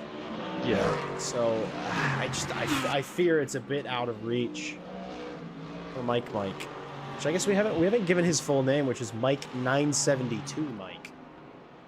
But Mike is just pulls off a little bit. Mike. Yeah, Mike is he's gonna have to fight back through the field, and as a viewer, I'm kind of okay with that. He has blistering pace, so I'll be keeping my eyes. He's just got to get past the back markers, though. It does. As this Lexus is a, I think this is FWI. Fui? Is it Fui? Is it Fui or is it? It is not Fui. Camarona? It's the Camarona. It's Louis Camarona. Yeah, I don't know if he's Italian, but he is now. He's gonna go for the inside, and Louis did the right thing there. Just let him go through. Yeah. Very good sportsmanship. Absolutely. Yeah, blue flag rules are a bit different than they are in endurance racing, when it's sort of same class back marker. It's not, hey, you make your way around me. It's, I am not going to get out of your way. That's the other Lexus of... No, it wasn't Fui. It's Oncol. It's Oncol Ras. Oncol Ras. Wherever they are. I'm going to give up at this point. There he is. P8. Yeah. That was a good save, though. It was. It didn't go all the way around. That's the key thing. If you catch it early enough, you can keep it. And kept out of the wall. Yes. The big, as we've seen, touching a wall. Like, they might not look heavy, but they are. Like, obviously, the Rexy earlier was a heavy hit. But, like, some small hits can break your steering. And even if it's a little bit minor, it really messes up, because you'll have, like, this massive dead zone where the wheels don't feel like they're doing anything. And it is horrible. And obviously, like we keep saying, you don't want to pit here with this massive pit lane. Oh, staying out of pit lane is the key. And to some drivers' detriment, I'm not going to name names. We've got a fight for P4. Do have a fight for P4. That's the car in P3. I'm just missing everything. Hello. Well, it wasn't much of a fight now, was it? Wally Johnson. No, Johnson. It's not a place you see overtaking all that often, but I'm curious if Brent Abbott is going to fight back. Excuse me, but that's the Lafang chicane, and you'll see drivers sort of get close, but just slid on by No, it's just like he let him through. Yeah, I was gonna say, could it be that it's they're in 2 different classes? Could it be that he didn't want to get involved in a scrap? I've seen this before where we've had AMs and pros and stuff, and you know they just let them through because there's no point. You know, you're not fighting for points. You're fighting for overall position, which doesn't gain you any points, but you know, it's just better to let the faster class driver through, so you don't have to squabble. Yeah, which is very sensible.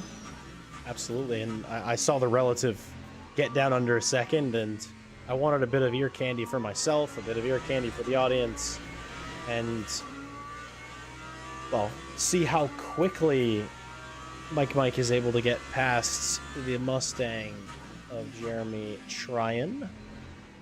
Oh, P2. What's happening with P2? Oh no! They have stopped. They have stopped backwards on the main straight. Not the main straight, but the Kimmel. How? That's no! DNF. Is that? Yeah, it is. It's a DNF for sure. There's no way that had to have been assisted. I would be really surprised if that's an unassisted to be that far up the Kimmel straight and to be. Well, I see a Mustang further in the shot. So hold on just a moment. Some tips. I'm doing it. So here's there's a Mustang going around. Oh, he was trying to find his way around him. Oh no! And he just. Oh no! Oh. So that was Todd Tillery. So I did see the yellow flag for that car. So coming down towards Baton Rouge Radion now. Yeah. It has to be a loss on Radion. Too much curb? No, too much curb there. Yeah, and then bang! Wow! Oh, jeez. We're going for a ride. But he goes, and then I hate to say it. That's not Tillery's fault. No. I hate to say it, but I know exactly how that incident could have been avoided. And it is when you see the yellow flags. I know this is a foreign concept. Yeah, I know this is a foreign concept to a lot of drivers. And I'm absolutely guilty of this sometimes. You gotta lift. You gotta slow down. He wanted to take it at full racing speed. Another drive-through. That's a drive-through track limits. Ooh, it's easy now. Now let's see. This should show us the final track limit that did it. I know it is. It's on the green paint surface on the right hand, on our left hand side here. Blanchiment. We've seen a few drivers cut this so far, and no, he's on the next bit. And it's there. It's not much, but it is wide enough. And the key thing is he didn't slow down.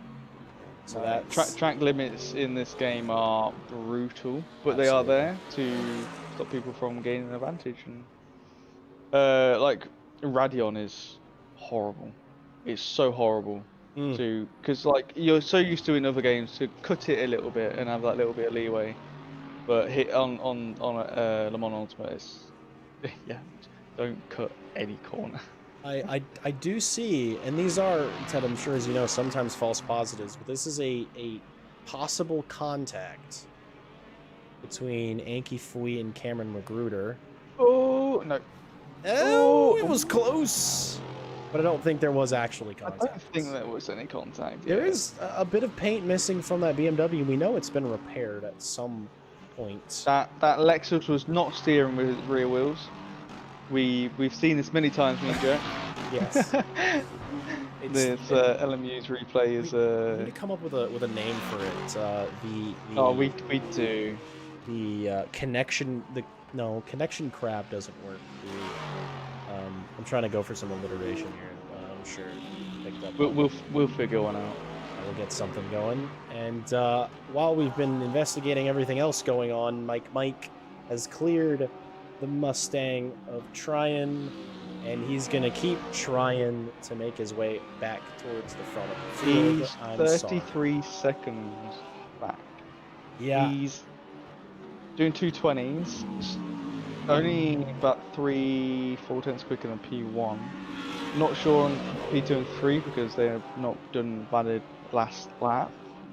They'll be cutting the course somewhere and getting a bit of penalty point. So keep an eye on some more drive-throughs coming through. But Johnson is on the rear end of Ken, less than a second now. Yep. Yeah, I saw that Yeah. coming. There was another movement in the field that I wanted to take a look at, but I'll wait just a moment and see how those two elect to fight each other. And maybe something that's been looming. 2:23 for Ken. Not That was not his quickest lap of the race. Sector 2 and Sector 3 was a second slower compared to Johnson. So interesting. Yeah, and something that can't be overstated is that Daniel Kent was the pole sitter in the amateur class, and he's currently running second. He's being accosted by the BMW of Johnson, but I mean, we'll see how hard he fights this. This is a inter-class battle. Johnson being a pro-am, so I don't know if I was Kent right now, I'd maybe be thinking, ooh, that was sort of a jump out into the mirrors. And Ted and I both puckered a bit, because every time you see that, it's usually in a public lobby where somebody then goes for the most ridiculous send you've ever seen. But if I was Kent, and usually in a race like this, I'd be like, all right, it's not my class, it's not my fight. However, they're kind of fighting for best of the rest. It is still a fight for a podium position. It's not a points playing position, but there's kind of some bragging rights with this. Yes, yeah, 100%. You know, so I would imagine they're gonna fight this one out for a little while. And with the disappearance of, I'm completely blanking on their name. We just lost them. Kevin Rivera. Kevin Rivera. Thank you so Who much. is in chat, who's just said, me crashing out was 100% on me. Yep. And oh god. We've seen them do this. We've seen them do this before. This is not. Oh my. That is not a too wide corner. No. You saw Wally Johnson. He just brushed the brakes a bit just to drop behind. A very sensible thing to do. This isn't a fight for points. It's a fight for bragging rights. Let's not ruin anybody's race. But with the disappearance of Kevin Rivera, was I hate to say it now that he's here and certainly listening. He was, I think, he was the next close. I think he was the closest car to taking victory. I truly think because of his saving strategy, he was going to lose this. And that means that Mike could get a little bit closer to taking the top spots. He could get, and also there's one less car to have to deal with. I think he's finally got this. Wobbly Racing versus the Eagle Scream Corvette, and that's Artillery backwards. Artillery, who's just come out of the pit lane, by the way, after fixing their car. Yeah, but it's hard racing. It's fair, but it is hard racing between these two. This is another positive of this sim is you can do contact like that and you won't netcode someone off the track and you can rub that close, and it's just so nice to see. So we can sit here and like, oh yeah, that was fair, that was a fair fight, everything was fine. Whereas like say iRacing, it's not like that, which is very annoying because you don't want to get too close to, like, I can't fight with you because of our differences in ping. We might end up taking each other out, even though we're like a football field away. So class it is leading nice to see, as they call it. Yeah, exactly. And I believe them. I believe them wholeheartedly. We're beginning to near the final set of pit stops. Denzel Kitchens winning the race, but I feel like, did he go for a splash and dash and we missed it? Like he wasn't this far ahead in the energy races. His last stop. Who, Mike? Or... No, Denzel Kitchens. With 52.5% of virtual Yeah. energy. He's been using I the normal am. amounts from what I can see. Oh, Yeah, never I'm mind. Never mind. I didn't scroll down. He has been pitted fuel like saving quite a 22. lot. Yeah, last time. Oh So, yeah, he's 8.6% a lap. So that is. Wait, let's have a look at Mike. What's he using? 9.4, 9.8, 9.8, 9.4, 9. Yeah, this man isn't fuel saving. no, no, I don't think so. But no, I'm surprised he has as much of a lead on fuel as he did when he came out. Because I know he was the last to stop, absolutely. But you know, he's the last man in the green. Well, I was gonna say he's the last man in the green. It's just gone yellow, so he's Well, there. And how close is he gonna get to the end of this race? I wonder. well, Without I'm stopping. looking. Mr. Sutton in chat just said Tyron going for the overcut. Well, looking at Jeremy Tyron's energy right now, he's sitting at 40%. I had to look because it's all yellow and it blends in with the white text. He was doing 8.6s, and now he just did a 9, and then he did 9.4, and then he did 9.8 last lap. So I think he is trying to fuel save a little bit. Maybe now he's trying to just put the power down and try and keep some time in there rather than so it doesn't disappear. He does have a massive gap behind him by 18, only 4 in front. Drive through at track limits. It is because he's coming into pit lane now. So he did it. I'm certain he did it in Blanchimont, and I think he was going really slowly. He was really frustrated, and he was sort of holding up the other BMW behind him. That was yeah. Campbell, the Campbell who's behind him right now. Yeah. So, how many drive-throughs are we on now? 8, 7? Two for track limits and 2 for the start foul position. Yeah, that's 4. So we've had 2 or 3 for. I think we have 6 GTs and 1 stop and go.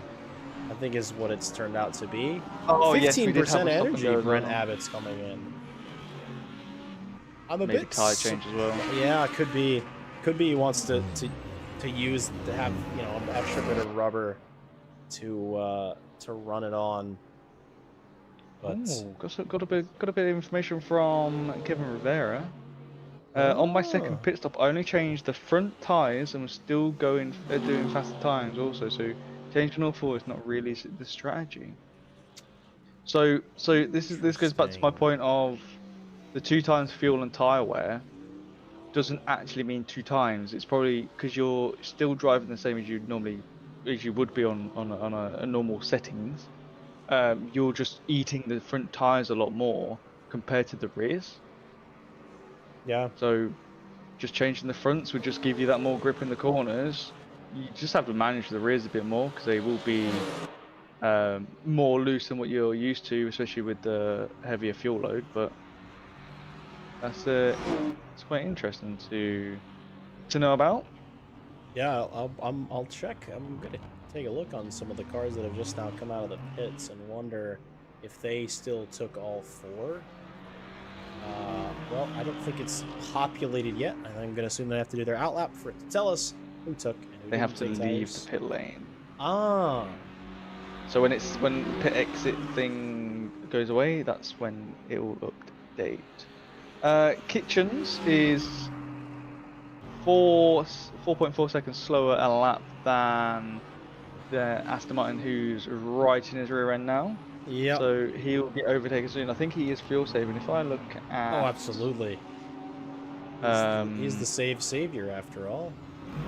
If I look at the Aston, 9.8 a lap for the past 6 laps was the Aston, and Kitchens is 8.6. So that's a percent less a lap that he's using, but could work into his favour. Yeah.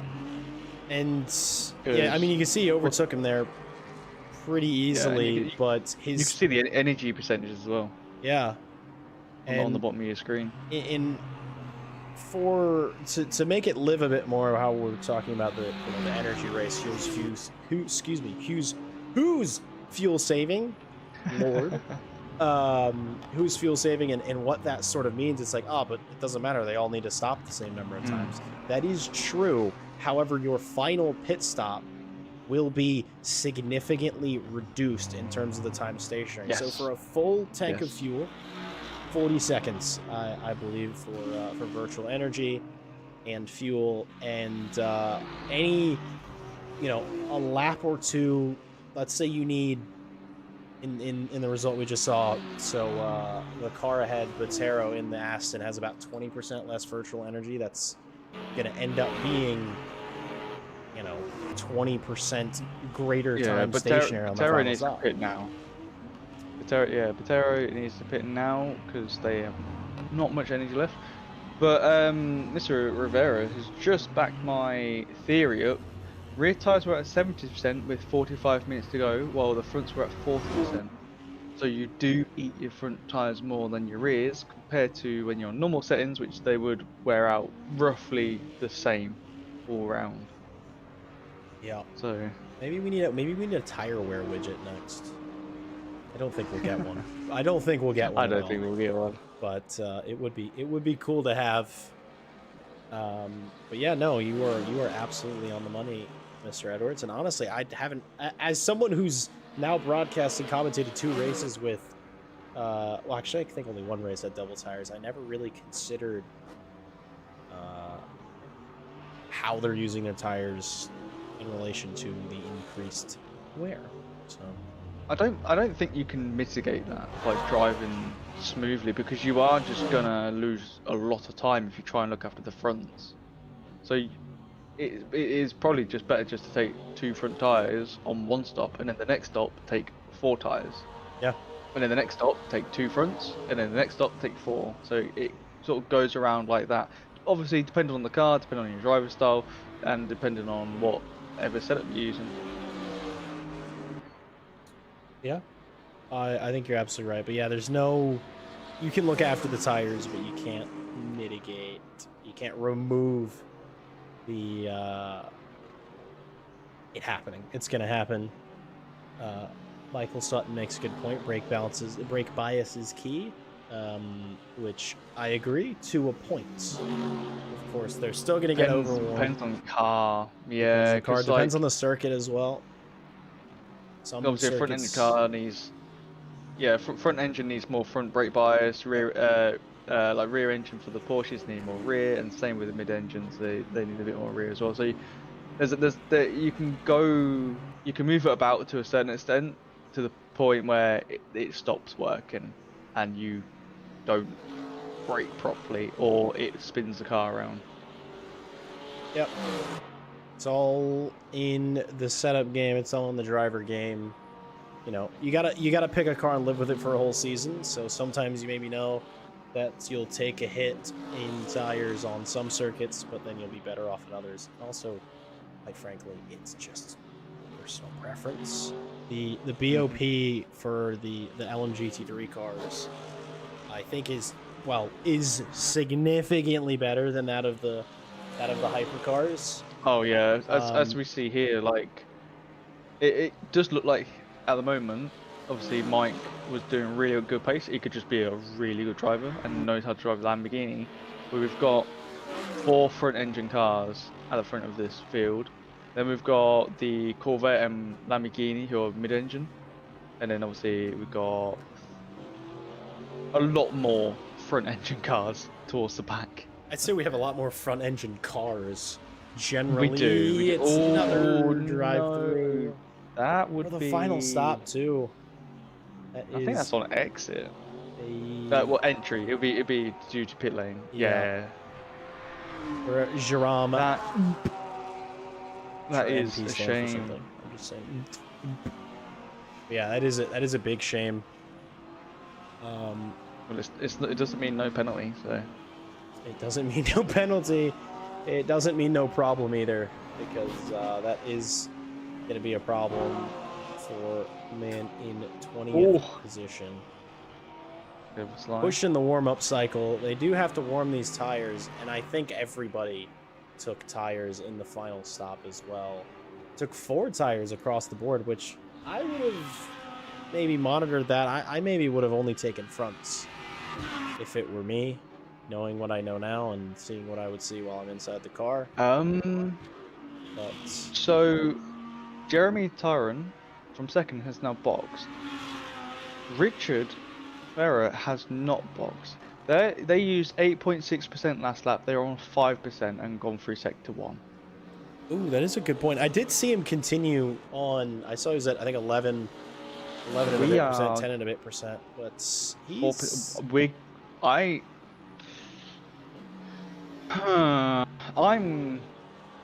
We are halfway through the lap. 4.3% on my side. 3.9% now. We're gonna watch this closely because I think he'll be okay. Should be all right. It's gonna be very close. Maybe to running out of energy. 3.1%. Yeah. 2.7%. Oh. 2.4. I think he's gonna have to start lifting pretty soon. Fastest lap of the race. Of course, he's gone faster. He's pushing. He knows. He knows he doesn't need these tires. 1.6%. I think I would say if this didn't have. I think he's got this to perfection. I think he's judged this super well. We still see 1.6, 1.2%. 1.2. Yeah, he's fine. He's fine. Judged it to perfection. He made us nervous, but I'm sure he was ice cold. I couldn't judge it because obviously it's 2 times. So yeah.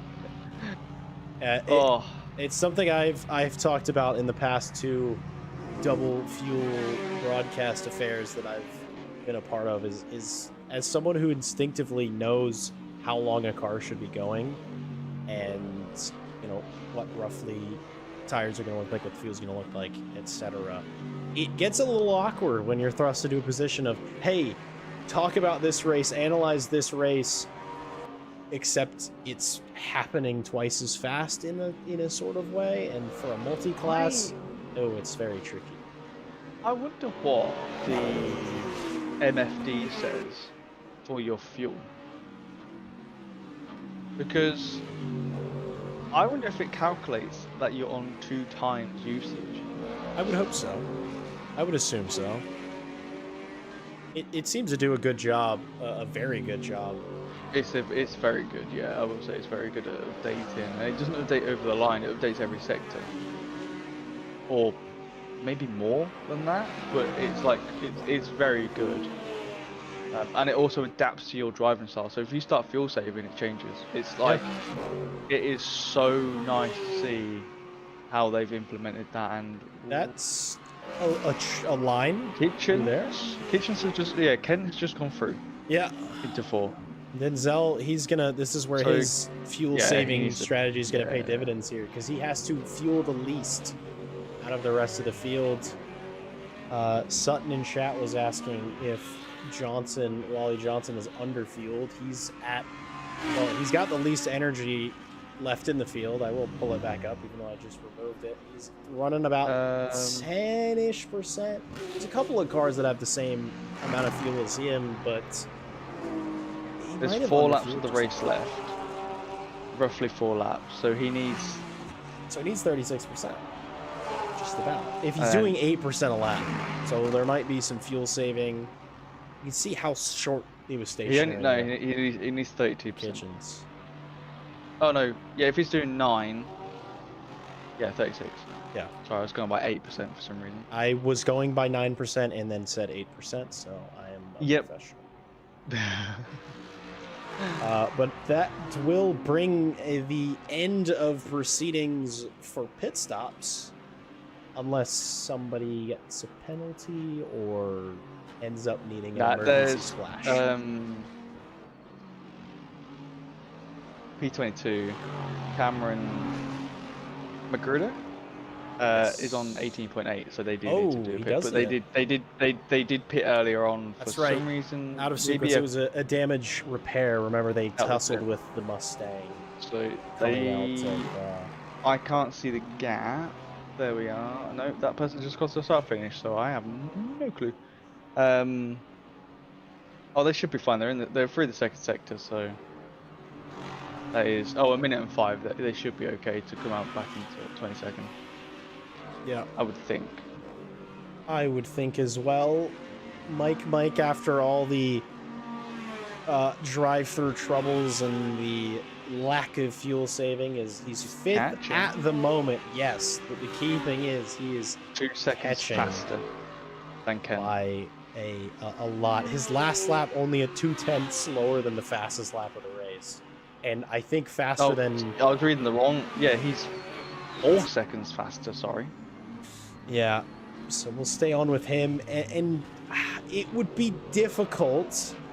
But if he's, I mean, Jeremy Tyron, I don't know what his last lap was because it was invalid, but it's just come in. He did a 2:21, so yep. He might be able to catch Tyron if he can clear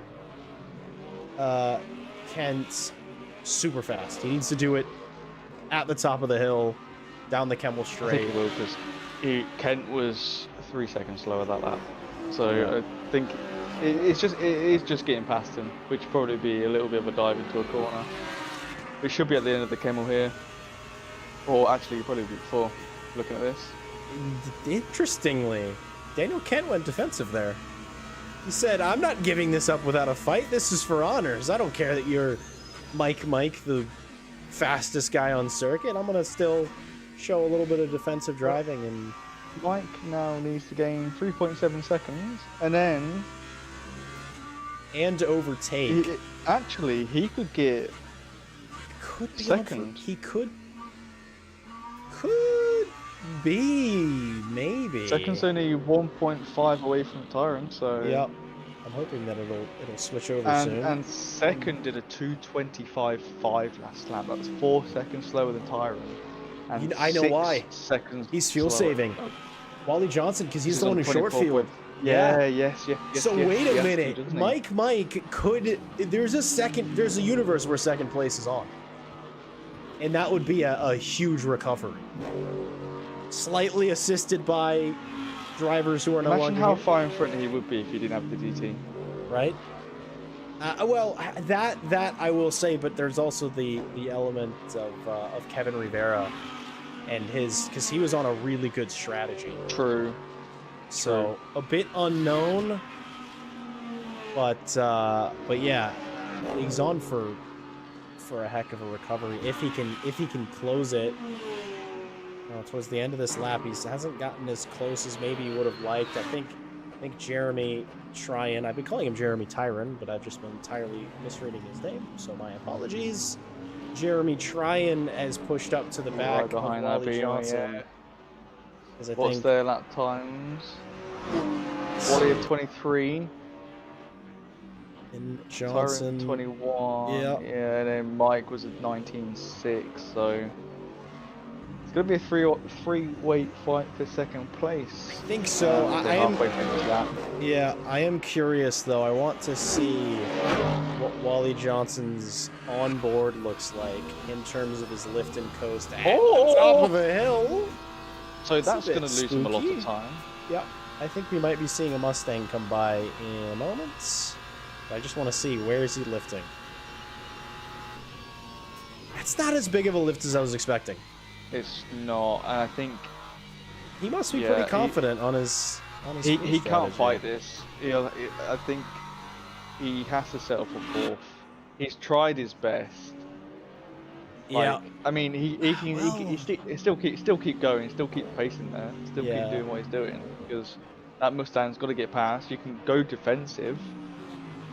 Honestly, 3-4 tenths behind. No, I think he can push from now on. I don't think he needs to lift as much as he thinks, because he's at 15%. One more lap remains after this one. I don't think he. Yeah, leaders coming through Blanchemont now. So there will be one more lap after this. Yeah.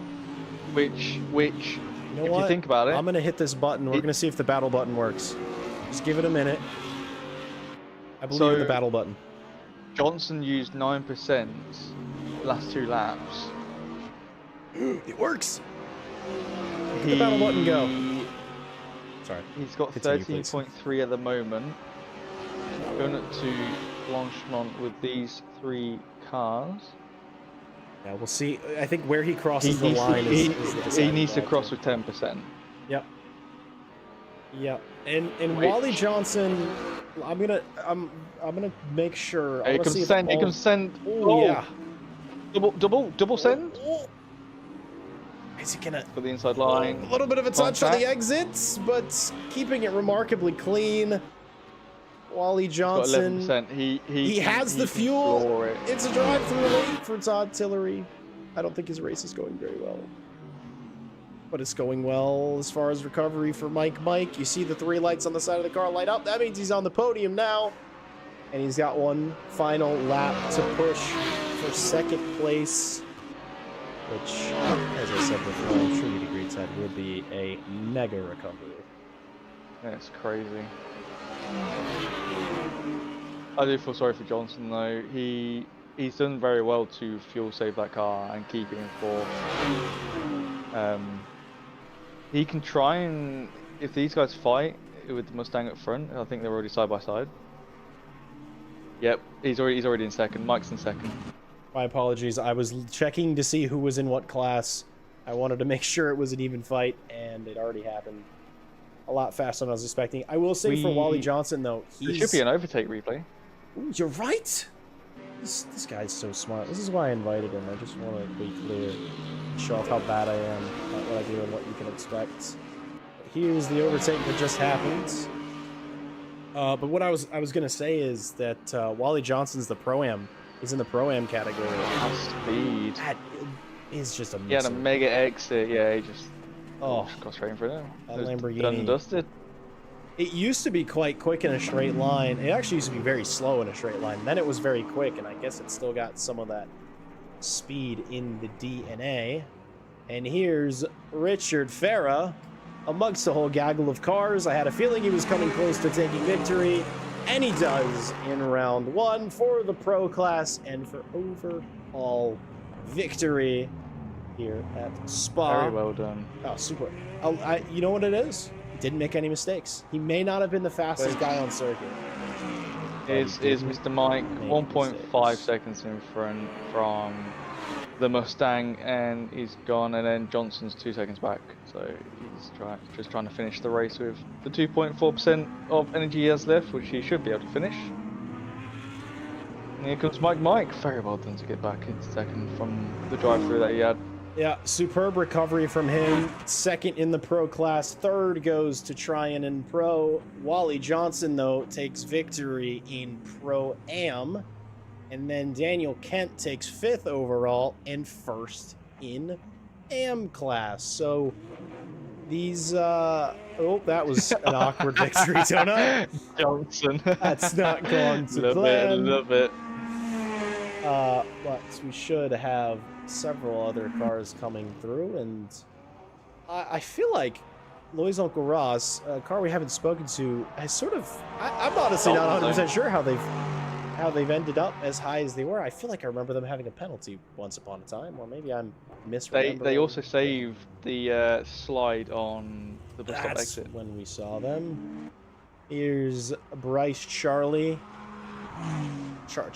actually. Bryce Charlery crosses the line to take 8th overall. At this point, I'll be honest, I have no idea who's in what class. I just made sure I knew who the leaders were. I'm doing my best. There's a lot of cars. But the rest are feeding through Ted, and like a good race. Yeah, it was good. I'm just looking at Rob Ruggiero. He had like 30-40% of virtual energy at the end of the race. I think he obviously overfueled, bless him. I think he could have took a lot less, and maybe it would have got P8 after that. But still, a good race. I mean, finishing Spa after all the crashes we've seen, all the mistakes, all the drive-throughs. I mean, anyone who finishes whatever position you are, it's still well deserved. Oh, absolutely. I think it was well raced by all that remains. I think the last across the line is Edgar Herrera in 21st. Who I know there's donuts. I don't know who's doing them. Someone's ripping donuts. No, not that one. Is it you? I've located it. It's Juan Botero who's ripping donuts at the exit of La Sarce. and giving it a little bit of celebration from the end. And the good news is, I know this will work because I will pull it up very soon. Here are the race results for this opening round of the Big Grid Sundays. Richard Farah, of course, taking victory, and it proves my theory, my long-held theory of you don't necessarily need to be the fastest driver. You don't necessarily need to be on the best strategy, but if you make the least mistakes, you can end up taking victory. Mike with his really, really impressive recovery after his drive-through. He left some on the field. He'll be happy that he got to where he got, I'm sure, but I know he's going to be looking for more later on. Jeremy Tryon taking third. It was a good three-way fight towards the end. He wasn't quite able to hold off the Lamborghini, but he was able to get past Wally Johnson, who finished in fourth. Super impressive drive from the Pro-Am Victor, and a equally impressive drive from Daniel Kent in the AM class. Brent Abbott takes sixth. Lois Uncle Ross takes seventh. Charlery, that's going to be a tricky one for the season. Bryce Charlery takes eighth. Rob Ruggiero takes 9th, and Michael Bailing takes 10th. We got Kitchens 11th, Botero 12th, Romaine in 13th. Randy Magruder takes 14th, probably ruminating over his drive-through as well, as with everybody who got a drive-through penalty. They know that there are better finishes if those didn't happen, perhaps. Aniki Fui takes 15th, Kimani takes 16th, Campbell 17th, Rem Wink 18th, Devin Anthony 19th, and Jerome takes 20th, Herrera 21st, Cameron Magruder 22nd, Carmona 23rd, Hideyoshi 24th, Tillery 25th, and Cedric Larcher is 26th and final of our non-finishers. Rivera, Wasson, Georgi, and Burke, I believe, were our only guys who DNF'd, and these Correct. 5 did not show up to the race this evening and forgot to sign out of SimGrid. So, hey, guys, sign out of SimGrid. You might get a penalty if you do too many of those. I don't know. Something to think about. But I know on the whole, Ted, I think that was a very good race. The extra fuel leading to some strategy stuff, and everything went well except for that no one could hear you for the first 20 minutes. Well, you'll learn the broadcasting ways, Jack, when you have a co-coms with you. It's a learning curve. Well, this isn't embarrassingly, this isn't the first time that I've had someone else in the box with me. This is probably the third or fourth time, and I still made that mistake today. But thank you, Ted, so much for joining me. I know it's past your bedtime, so I appreciate you staying up. It's 20 to 3, and I've got to be up at 8. I told you could have gone to bed whenever you wanted. Does that mean you had fun? Does that mean you enjoyed it? I really enjoyed it. It was a good race. Well, maybe we'll have you back if you feel like staying up again. You're welcome anytime, of course. And well, the shoe will be on the other foot on Friday. But any final words you want to say before we bring our show to a close? I just want to say thank you for having me along. It was something different than what we normally do, and it was good to see different driving styles, different levels of drivers, which we don't really see too much. And yeah, maybe one day I'll come back. Maybe. And thank you to all the drivers, of course, for being here. Without them, there wouldn't be a show to put on unless you just wanted 2.5 hours of this track cinematic and 2 dinguses yapping away, which I'd be happy to do. I talk a lot, and it's what I do now. But thank you to them. Thank you all so much for joining us in the chat. Sorry that I neglected you at the beginning. And thank you for the insight you gave us. Thank you for keeping us company. It is wonderful to have, and it's wonderful to have put on this series. Hopefully I can continue it throughout its running. We will see. I'm a busy boy. And yeah, if you're interested in joining any of these events, unfortunately, this championship is completely full. I don't think there is a reserve list available. I am unsure, but there are tons of other events put on here on America's Racing League. You can check out the link in the descriptions. They go to the sim grid, they go to Discord. Join both, check us out, do an event or two or 10. And at the very least, it's a very good community. And we're always happy to bring in new people. If you want to come hang out with me in the commentary box sometime, doors always open. At this point, I get lonely, so I truly don't care uh, who it is. Maybe just bring a good attitude and a general understanding of racing. Other than that, doors always open. Thank you so much again to Mr. Ted Edwards, my co-commentator, for tonight. We'll see you all Tuesday for some more vintage ALMS on AMS2. But other than that, that'll do for me. Have a wonderful rest of your week. Enjoy the few hours of weekend you have remaining for those of us in North America, and for those, Ted, that are on a small island in the Atlantic Ocean, go to bed. Have a wonderful night, everybody. Thank you so much for being here one final time, and we will see you all soon.